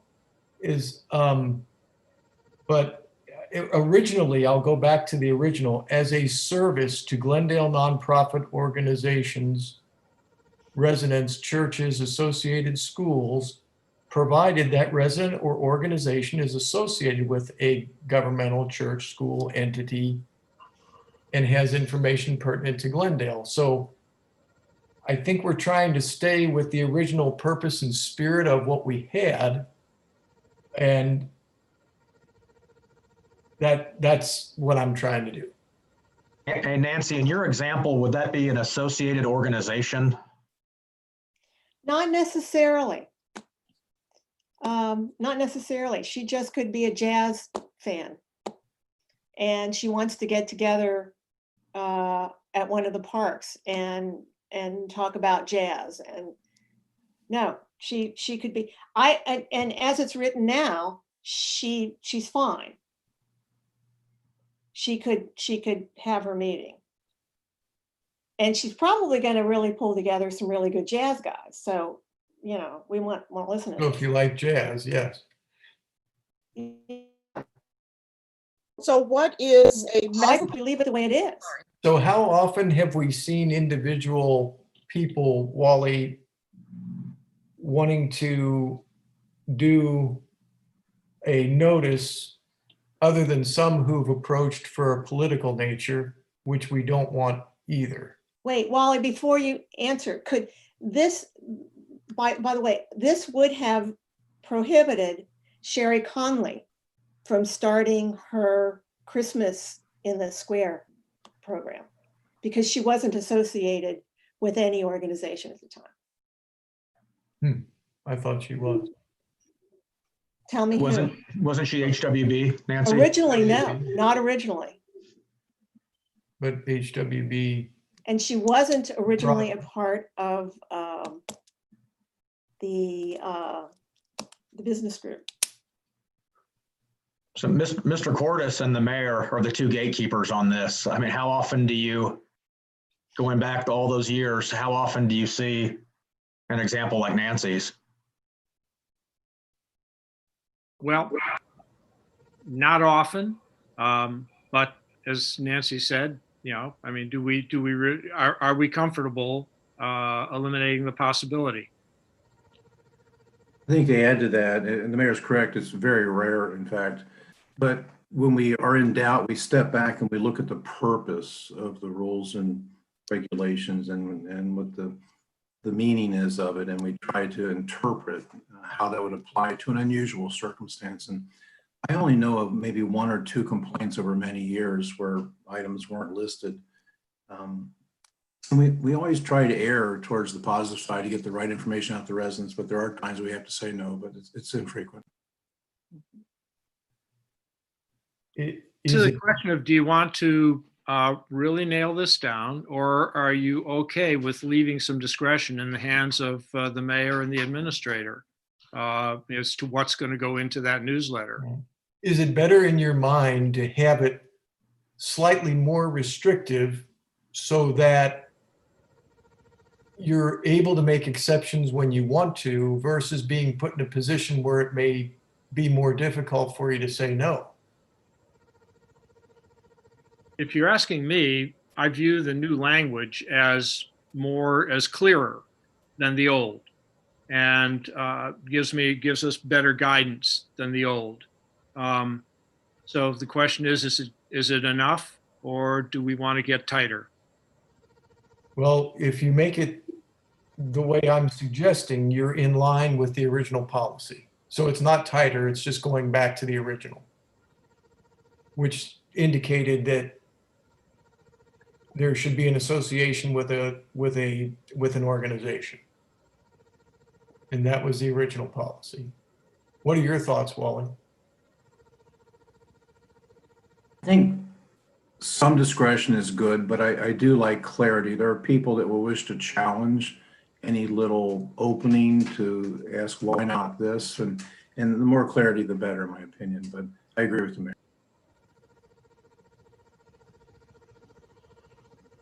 I'm willing to go with the current language, and if we run into a real problem, if we see a real problem, we can always change it. I agree. That makes the most sense to me. I'd like to ask a question about section 2, numero 1. The last line speaks to events, meetings, or messages of a political nature will not be published. So I ask, what is a political nature? Are we talking about matters relating to government or public affairs, or are we talking about partisan politics?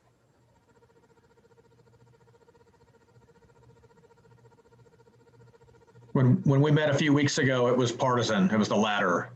This newsletter should not have anything political in it. Well, it doesn't say that. It says political. It does not say partisan, and that's a huge difference. I think partisan is one thing. Political are matters that relate to the government or public affairs, and I would hope that we would want to include governmental and public affairs matter in the newsletter, but not partisan politics in the newsletter. We already indicate that there will be information from the village office that is government business is part of the first section. This is from nonprofit and business. So we're saying that this would be information from a nonprofit or a business, in this case, upcoming events for mainly nonprofit entities. Everything in Roman numeral number 1 explains that, details that the government messages that are allowed. So nowhere in here do we address partisan politics. And that, I feel, is what is needed. Just happened to Google the definition of political, and what comes up is relating to the ideas or strategies of a particular party or group in politics. That's partisan. So I think we're okay there. I don't see how we're okay when we are not using the word partisan. I think political is the appropriate Political word. seems to cover it, yeah. We're Yes. confusing governmental and public affairs with partisan. I don't In the see how one we word, can, political, and one is allowed and the other is not. I don't see how this is clear. I think it's very clear. When this gets to Wally and the mayor's desk, the applicant, or, the approval, someone trying to get approval for the Friday night email, I think they will see quickly whether it's political or not, partisan or not. Roman numeral number 1 explains the governmental importance of the business. Number 2 would be for a non-for-profit or for a business. I think they would see quickly if it's a partisan event. Nancy's example of a jazz club, that's pretty cut and dry that that's not political. I rest my case instead of continuing to argue. We have numerous groups and organizations in Glendale that favor one partisan political party over another. We have residents as well. And when we're not clear that we're clearly not printing partisan matter, then we open the door up, as we have in the past several weeks, to merge governmental meetings with partisan politics, especially in this election. Okay, with that, the case is rested. Any further discussion? Madam Clerk. I don't show we have a motion to dispense with the 3 reads. So are we going to continue with the 3 reads or not? So moved. Second, Okay, thank you. For ordinance 2020-39 to dispense with the 3 reads, Mr. Bessel, Aye. Mr. Howeller, Aye. Ms. Duke, No? Ms. Masenko, aye. Mr. Baysmith, Aye. Mr. Kreidler. Aye. For the ordinance, Mr. Bessel, Aye.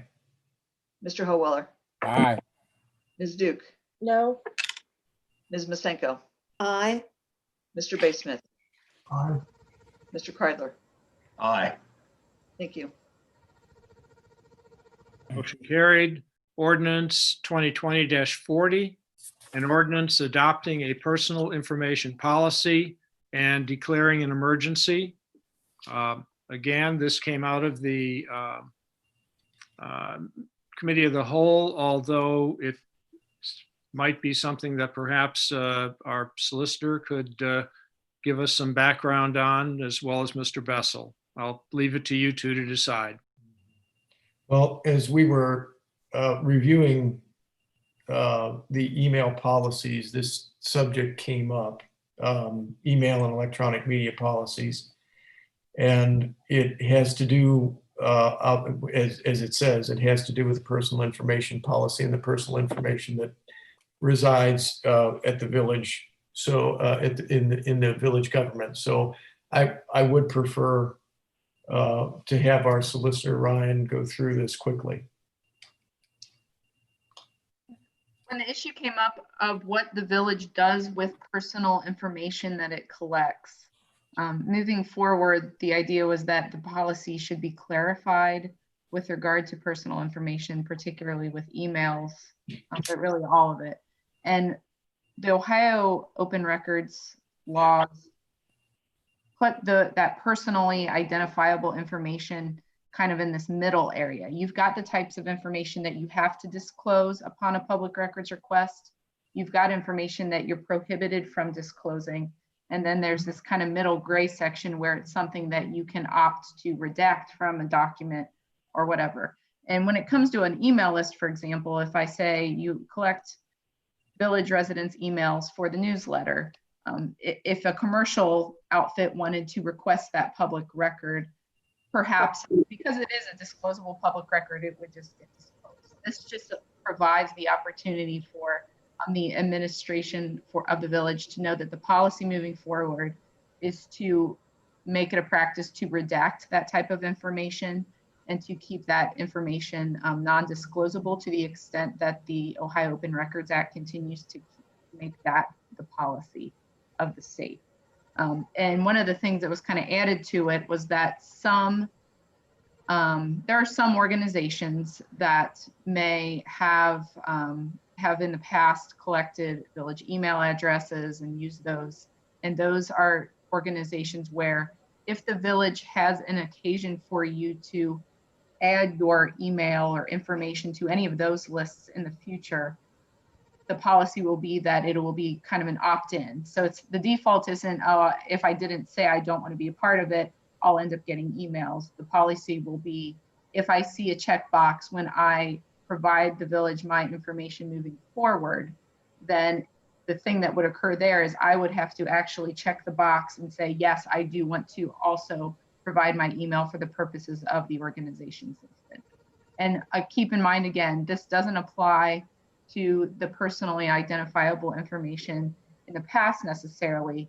While the village can certainly choose to redact that at any time as well, the most clean way to proceed with it is to make sure that all collected information moving forward, whether it's for utilities billing, for the newsletter, for anything like that, that will be following this particular policy.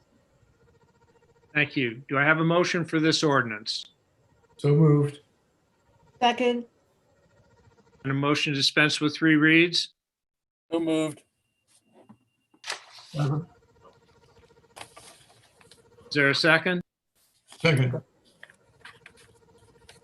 All right, discussion.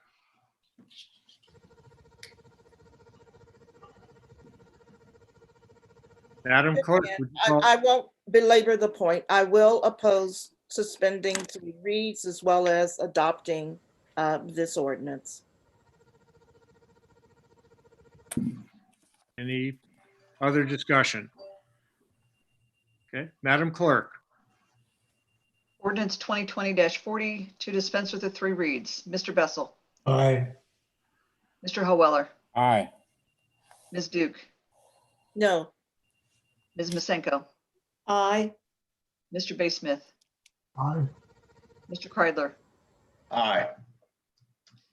For the ordinance, Mr. Bessel, Aye. Mr. Howeller, Aye. Ms. Duke, No. Ms. Masenko, Aye. Mr. Bay Smith, Aye. Kreidler. Aye. Thank you. Motion carried. Turn to ordinance 2020-41, an ordinance amending the village public records policy and declaring an emergency. Again, this did come out of the committee of the whole, but it could probably be described either by Mr. Bessel or Ms. Ryan. I think Ms. Ryan in this case. This one and the next ordinance are both kind of housekeeping. In the council rules, you did change a line to reference the newly adopted electronic media policy. This ordinance and the one after it do the same thing. It takes the public records policy, which references a different policy, and it essentially repeals that and says, please refer to the electronic media policy that was recently adopted. And then I'll just go ahead and say for the purposes of 2020-42, it does the same thing where the personnel policy manual references a different email policy. That would be repealed, and you would there reference the electronic media policy that is now being adopted. Okay, do I have a motion for the ordinance? So moved. Second. And a motion to dispense with 3 reads? So moved. Second. Okay, discussion. Here again, I will oppose this ordinance and suspending 3 reads. I have very serious concerns about the use of the consideration, the determination rather, that officials' personal email addresses are subject to this policy, public records policy, when in fact we have numerous volunteers in positions of government wherein their personal email addresses are used to conduct village business. I oppose this ordinance and suspending 3 reads. May I note that the response here is not a village policy to declare those personal emails public record. It is a recognition that there have been court decisions and state law interpretation that finds that where you use a personal email for village business, that it is still considered a public record. So it kind of puts everybody that may be using their personal email on notice that that is something that they may be subject to. And the additional thing it can do at the administrative level is if the village chooses to make sure that everybody has a village email and confines the use to that, it simply provides that clarification. Not to get into a discussion of law and court cases and the like, we know that we have in this village a number of officials who use their personal email addresses because the village does not provide an official email address for them. And this matter was raised just recently with members of the Planning Commission. There are others on the Park Board and several other advisory bodies. And so this is not an either or. You can either use your official email address or use your personal email address. You don't have an official email address. And so the court cases that you may be referring to, and I am not disputing them as an attorney or challenging you as the solicitor. I am saying that the facts in Glendale need to be carefully re-examined before we look at passing this tonight. Well, in fact, Marilyn, during the meetings of the Committee of the Whole, I believe I and others did make the very point you're making, that some people are using personal emails for village business and some don't have village emails. And it was agreed that the village will provide emails and that everybody is going to use them for village business. That's good prospectively, but as of right now, when we're passing this ordinance, that's not the facts. And so this is why I have suggested that we not suspend 3 reads so that we can't allow some of this discussion and some of these changes, such as that which Don just spoke to, take place and occur. Mr. Mayor, may I address this? Please do. Marilyn, we had 2 meetings that you did not attend, that we discussed these things at length, and I don't know why we're discussing them right now. We have been through this. Everybody else has been through this but you, and I'm sorry you didn't attend these meetings. In fact, I said I wish Marilyn was here. We'd have had all this stuff leveled out, but you have decided not to attend those meetings, and I have no clue or any reasons. That's neither here nor there.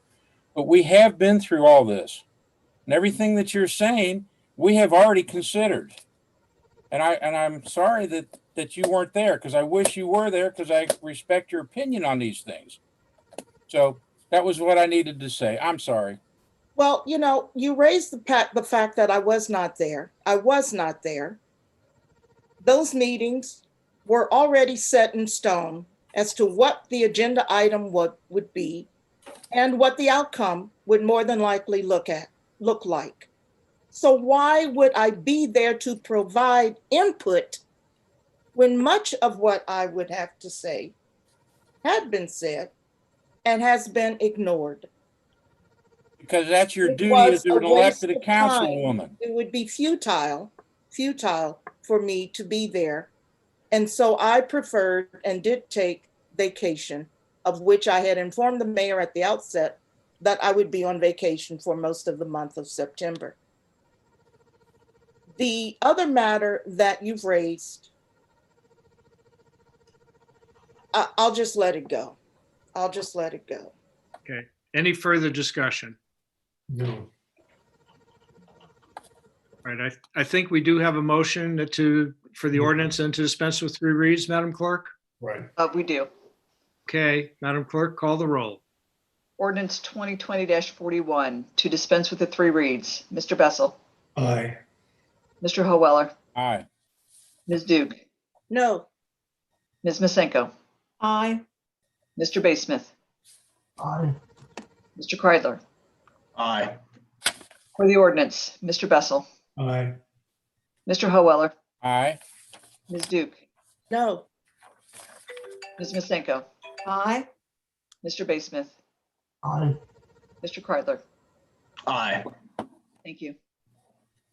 Motion carried. We turn to ordinance 2020-42, an ordinance amending the village personnel policy manual and declaring an emergency. Again, Mr. Bessel or Ms. Ryan can give us some background on this. I think this was addressed previously by Ms. Ryan, but please go ahead again. This will repeal a section of the personnel policy that had its own separate conflicting email policy and simply says that all employees shall adhere to the village's most recently adopted electronic media policy. Just to make sure everybody has the consistent policy. Okay, motion for the ordinance So moved. Second. and a motion to dispense with 3 reads. So moved. Second. Discussion.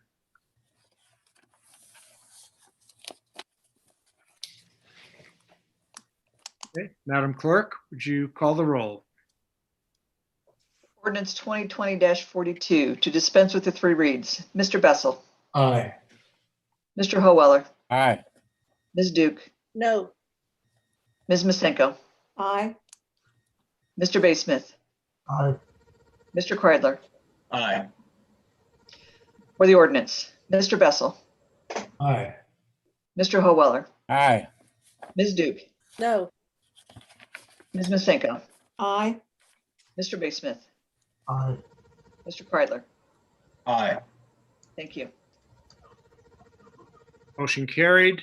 We turn now to resolutions. Resolution 2020-24, a resolution authorizing council to approve the payment of goods and services exceeding $3,000 issued on purchase orders with then and now certificates and declaring an emergency. Noting that there's quite a number of these, I would ask Mr. Cordes to just give us some background here. Thank you, Your Honor. During the COVID-19, there were many occasions we were working from home, and one thought was to hold off on these until we can get them all together and things get more organized. And this is for a long period from February to August.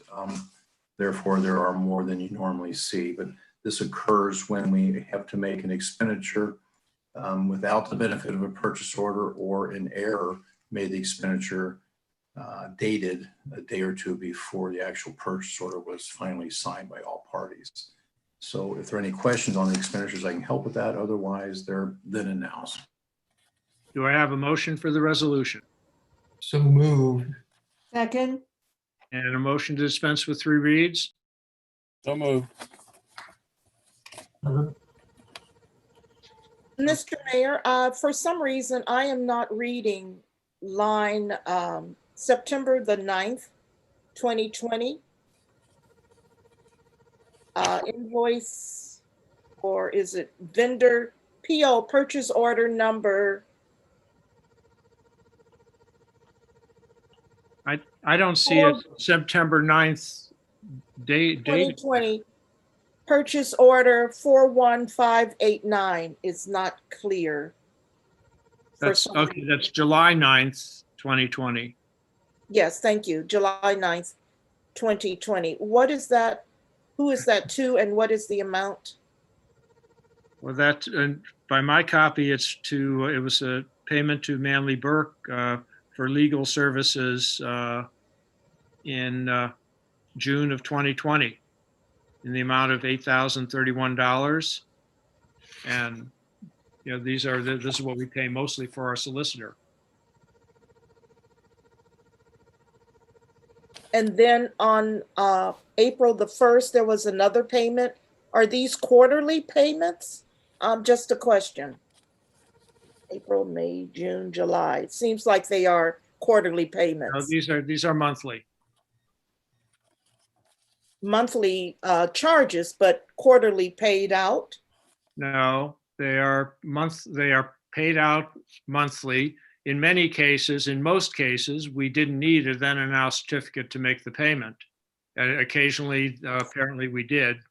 Wally, I'm getting in and out of my depth here. You got to help me out. No, you said it accurately, sir. During COVID, there was an issue to get purchase orders timed correctly. So when we don't have the dates right on the purchase orders, it has to be a then and now by Ohio Revised Code. Thank you.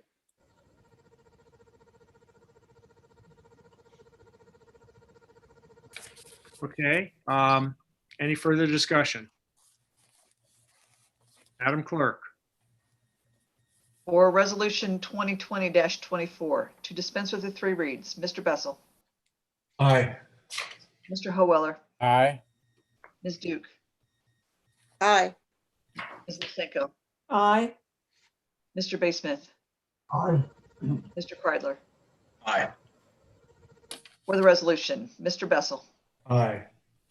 Mr. Hoeweller, Aye. Ms. Duke, Aye. Ms. Lusenko, Aye. Mr. Baysmith, Aye.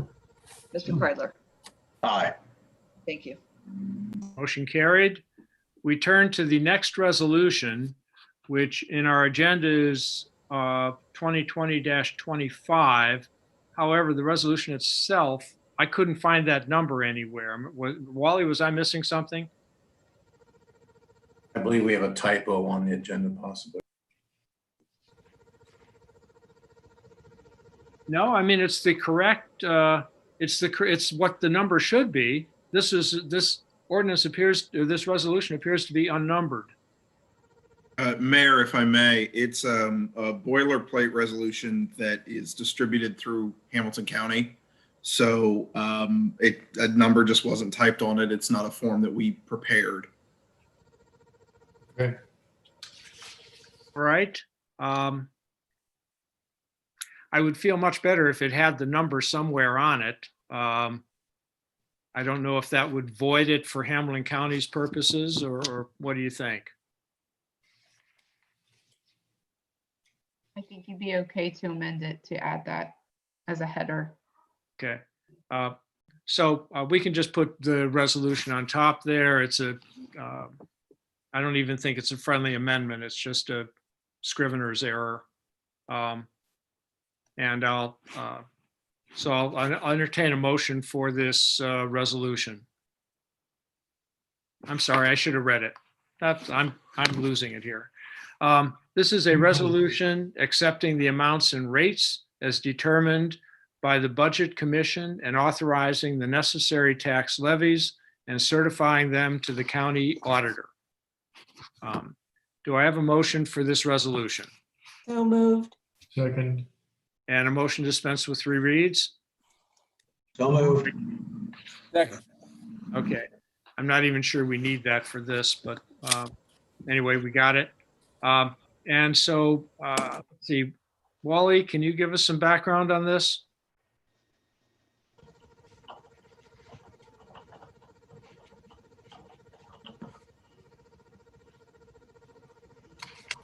Wally, did you hear me? Right. Give some background on this resolution about the amounts and rates. Okay, the county will certify to us what our annual revenue will be for the tax levies that we have of record. And in the certification, we need to accept their amounts and rates as determined by the Budget Commission. And in fact, they're specific on who makes the motion, who seconds it, and who votes yay or nay.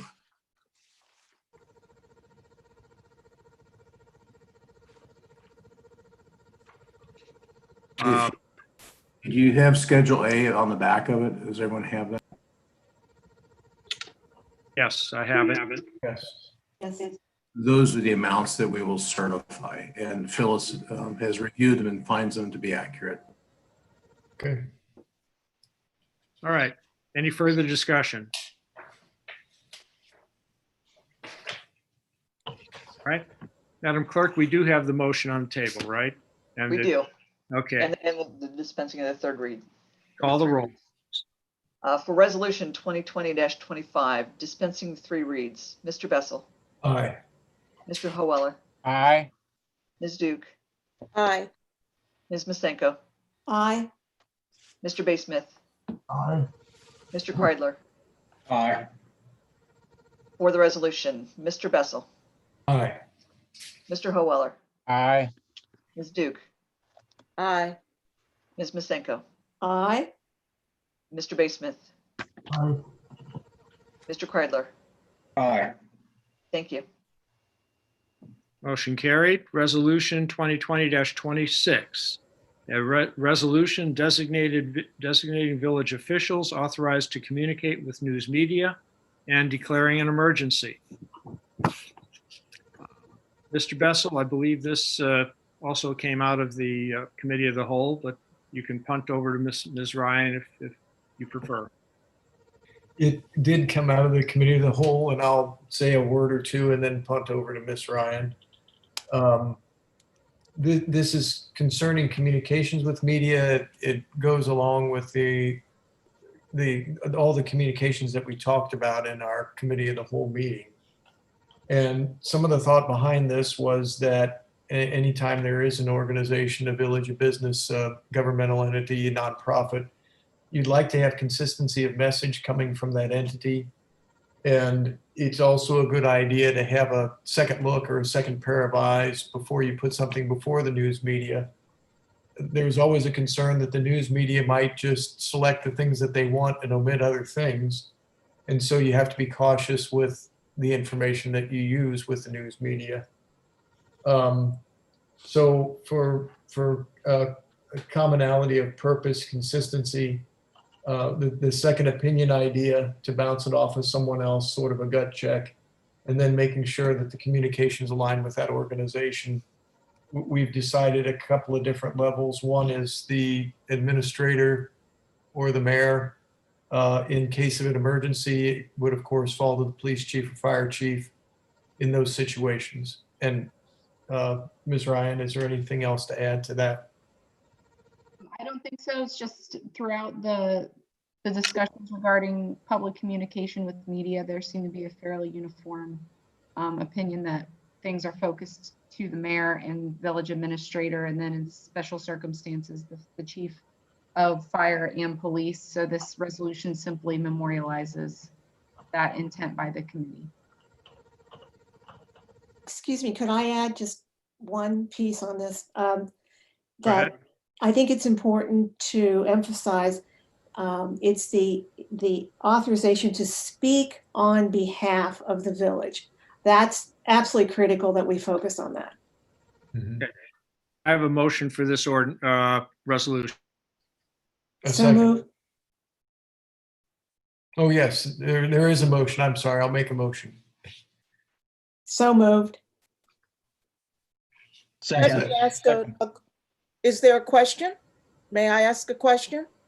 Can we just get to declaring and dispensing with three reads, and then I'll come back to your I question. thought I heard that motion. I'll make that motion to dispense with three reads. I'll second. Okay, now, Ms. Duke, your question. Thank you. My question is,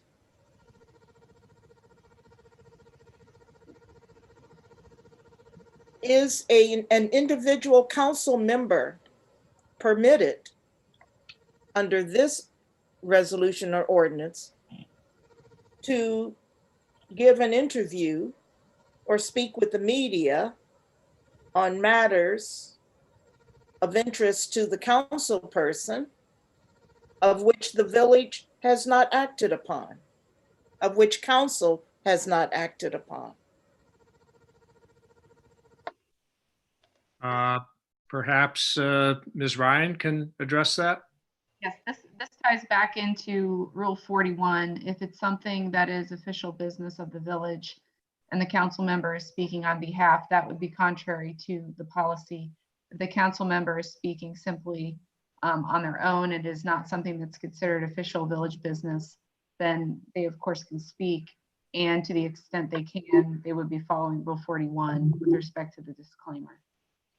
So when you say the council member is speaking on her own, are you referring to the council member is speaking on her own as a council member and not speaking for the village or the entire council? As an individual speaking on matters of public concern.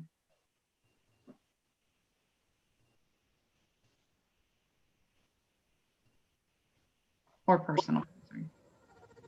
Further discussion? I do not understand. Personal is not a matter of question. The question is really whether or not an individual council member can speak to the media as a council member when the council member is speaking on his or her own and not for the entire council or the village. If it were village business, something that's pending before the council or a committee of council, then I think the answer would be no. If it's something that the council person feels should be brought to the council, or perhaps just is something that concerns that council person, then I think the answer would be yes. Am I right about that, Ms. Ryan, Mr. Bessel? It's something that is official village business. That discussion with the media is reserved for and designated to be the mayor and the village administrator. If it's anything that is not village business, it's considered to be something that is of personal concern of an elected official. Another way to say it is that any conceivable topic out there as a catch-all is considered to be personal if it's not village business. So what we're not clear on is village business. Business that has not been adopted by a committee or brought before the council, investigative matters. So in that instance, per Rule 41, it would be imperative to be clear that the discussion is being made not on behalf of the village, but on behalf as that individual as their own personal perspective. Further discussion? Madam Clerk? For Resolution 2020-26, to dispense with the 3 reads, Mr. Bessel, Aye. Mr. Howeller, Aye. Ms. Duke, No.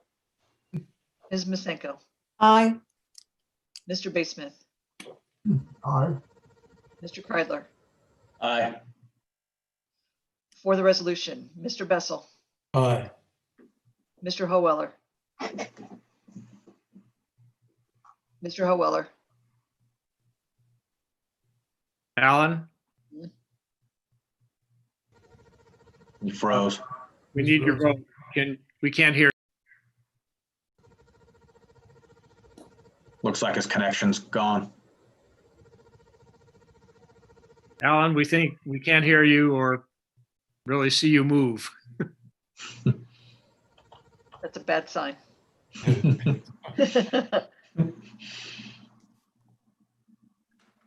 Alan, you want to try to get reconnected?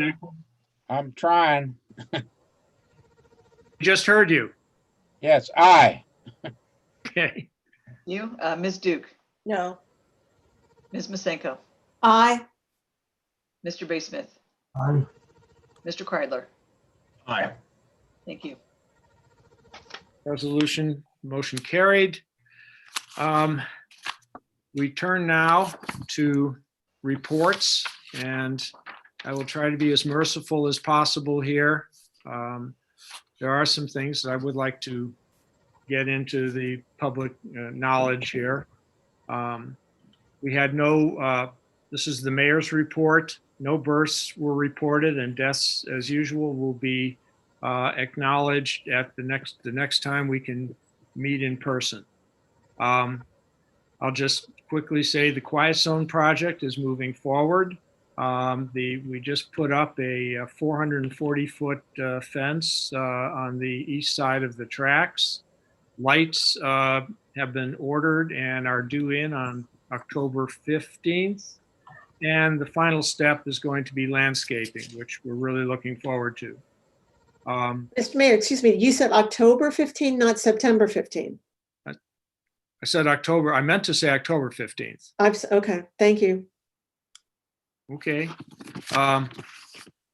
And the water main on Sharon Avenue is, we're just waiting for CSX to come and get to a flagger so that we can bore a hole underneath their tracks.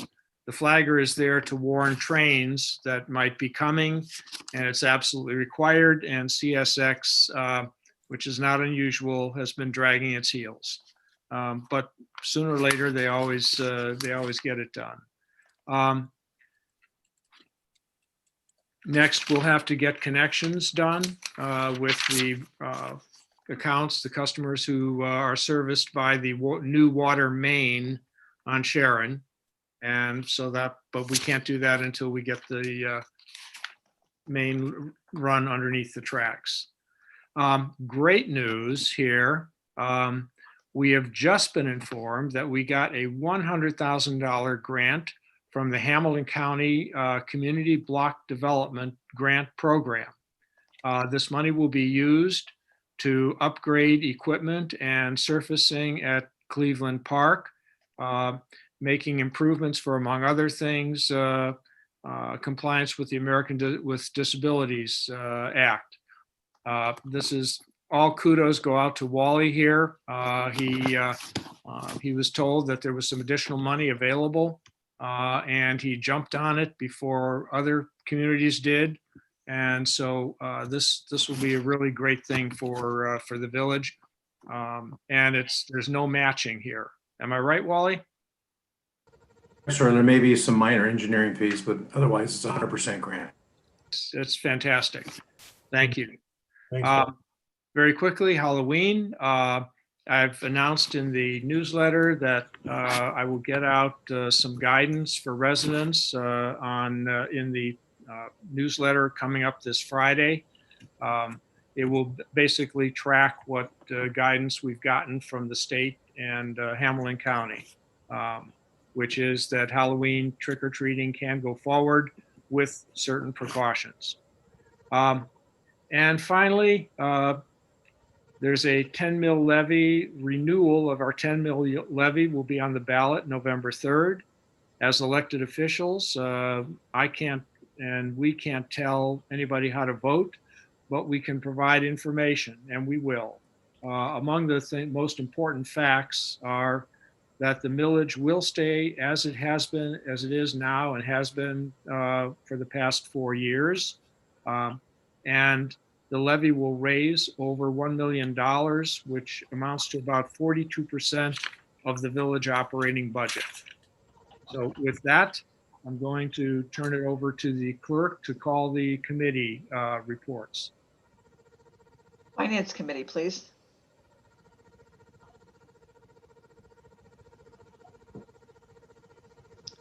Finance Committee. I was muted. The Finance Committee did meet. We briefly reviewed the budget versus actual through, I believe it was July. And then also did some projecting for the coming year 2021. And out of that meeting, Mr. Cordes also sent out inter-office correspondence to all department heads to prepare draft budgets, which will be reviewed by each committee. And then finally, sometime around the end of November, early December, hoping to be able to put together a full budget to be approved at the January meeting. So those meetings with committees will take place coming up fairly soon. That's all I have for finance. Thank you. Fire Committee, please. Fire Committee did not meet last month, but we have a meeting scheduled this Friday, the 9th at 4 p.m. And Mr. Cordes, if you would be so kind to get an announcement about that. The agenda will have several topics, including a review of services. And I turn it over to the chief. For confirmation, can you give me the date and time one more time? Make sure I get it right. This Friday the 9th, 4 p.m. in the firehouse training room. Thank you. Thank you. Take it away, Chief. Okay, thanks. For the month of September, we had 44 responses in the village, 30 fire and 14 EMS runs. We are very pleased to announce that our training room is 99.5% complete. Wonderful facility that we have to provide and offer trainings here in the fire station and moving forward. Just a reminder to everybody real quick that this is the beginning of Fire Prevention Week as well as Fire Prevention Month. This year the focus is on kitchen fires and prevention. So we have stuff here. We were going out to the schools this week as well to meet up. We're going to do them outside so that we're clear of the COVID-19 situation. As far as COVID goes, the report today showed that our rate of positive cases in Hamilton County, exclusive of the city of Cincinnati, is at 2.9%. So out here in the county, we're doing pretty well. Glendale, our numbers still remain about the same. We currently have 18 cases in the village that we monitor. That's it for fire. Thank you. Laws and claims, please. The Laws Committee did not meet.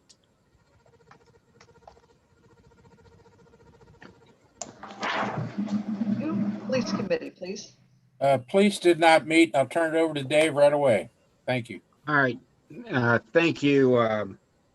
It's pretty much the month we spent doing in-house training, firearms and taser, getting everybody to be certified on those yearly items. And just to be real quick, we'll see most of our officers, almost, I guess, all of them, wearing the pink shirts in recognition of Breast Cancer Awareness Month. So we know what that means. Ladies, please get checked. Men, get checked. And that's all I have. Thank you. Thank you. Public buildings and historic preservation. Public buildings did meet on September 22nd, and we discussed the continuing work on the special firehouse improvement project.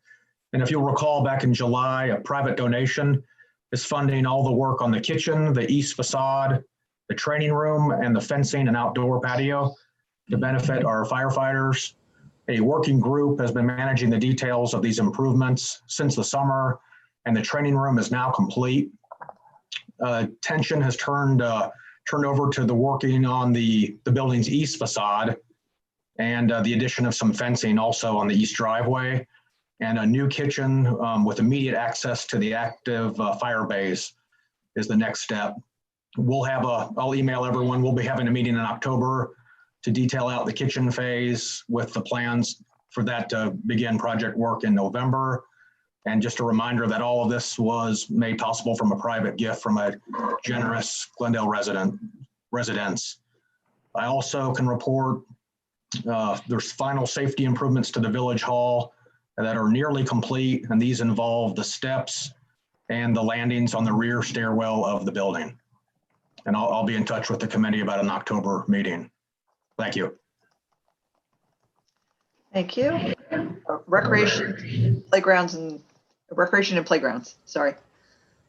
Recreations and playgrounds did not meet, and we'll meet in the near future to discuss the improvements as mentioned by the mayor, made possible by a grant, and we will have a very exciting and handsome playground developed in Cleveland Park, hopefully before the end of the year. I will stand by for further information on that. Thank you. Streets, public improvement and lights. The Streets Committee did not meet. There will be a meeting though to form up the budget for the streets and for the coming year 2021. I'll follow up with the committee later to schedule that. Okay, thank you. Utilities, please. Again, the Utilities Committee did not meet in the month. There will be a meeting in October, which we will present by email. And the mayor also has mentioned the fact that though progress seems to be slow on the water main, it is a result of situations beyond our control, which is the railroad. But keep our fingers crossed, it will be soon. Thank you. Thank you. We turn to the reports from the clerk and treasurer. Madam Clerk, do you have a report? I have no report. Mr. Treasurer, I believe you do have a report. Yes, I forwarded the investment report for September to Village Council and other officials. We're still doing okay. As most of you know, interest rates are really flat, almost non-existent. On the good side is inflation is less than 1%. So we're actually ahead of the curve on our returns versus inflation. And I've provided some estimates for 2021 to our finance chair for consideration as we work for our 2021 budget. That's all. Thank you. We have received some financial reports, and I will just read these out. We have the certification for the payment of certain bills from the general checking account. We have certification for the payment of certain bills from the enterprise checking account. We have the revenue report that takes us through September 30th. We have an expenditure report that also takes us through September 30th. We have a cash transactions report for the year to date through September. And in the police report, which we all got in the kind of middle of it, there's the report from the mayor's court on the fines and fees that were collected there. Do I have a motion to acknowledge receipt of all of these reports? So moved. Second. All those in favor, say aye. Aye. Aye. Opposed? No one's opposed. So at this point, I will entertain a motion to adjourn. So moved. Second. All those in favor, say aye. Aye. All right. Once again, it's a bit of a marathon, but we got through it. Thank you all for your patience and stamina. So, Thank you.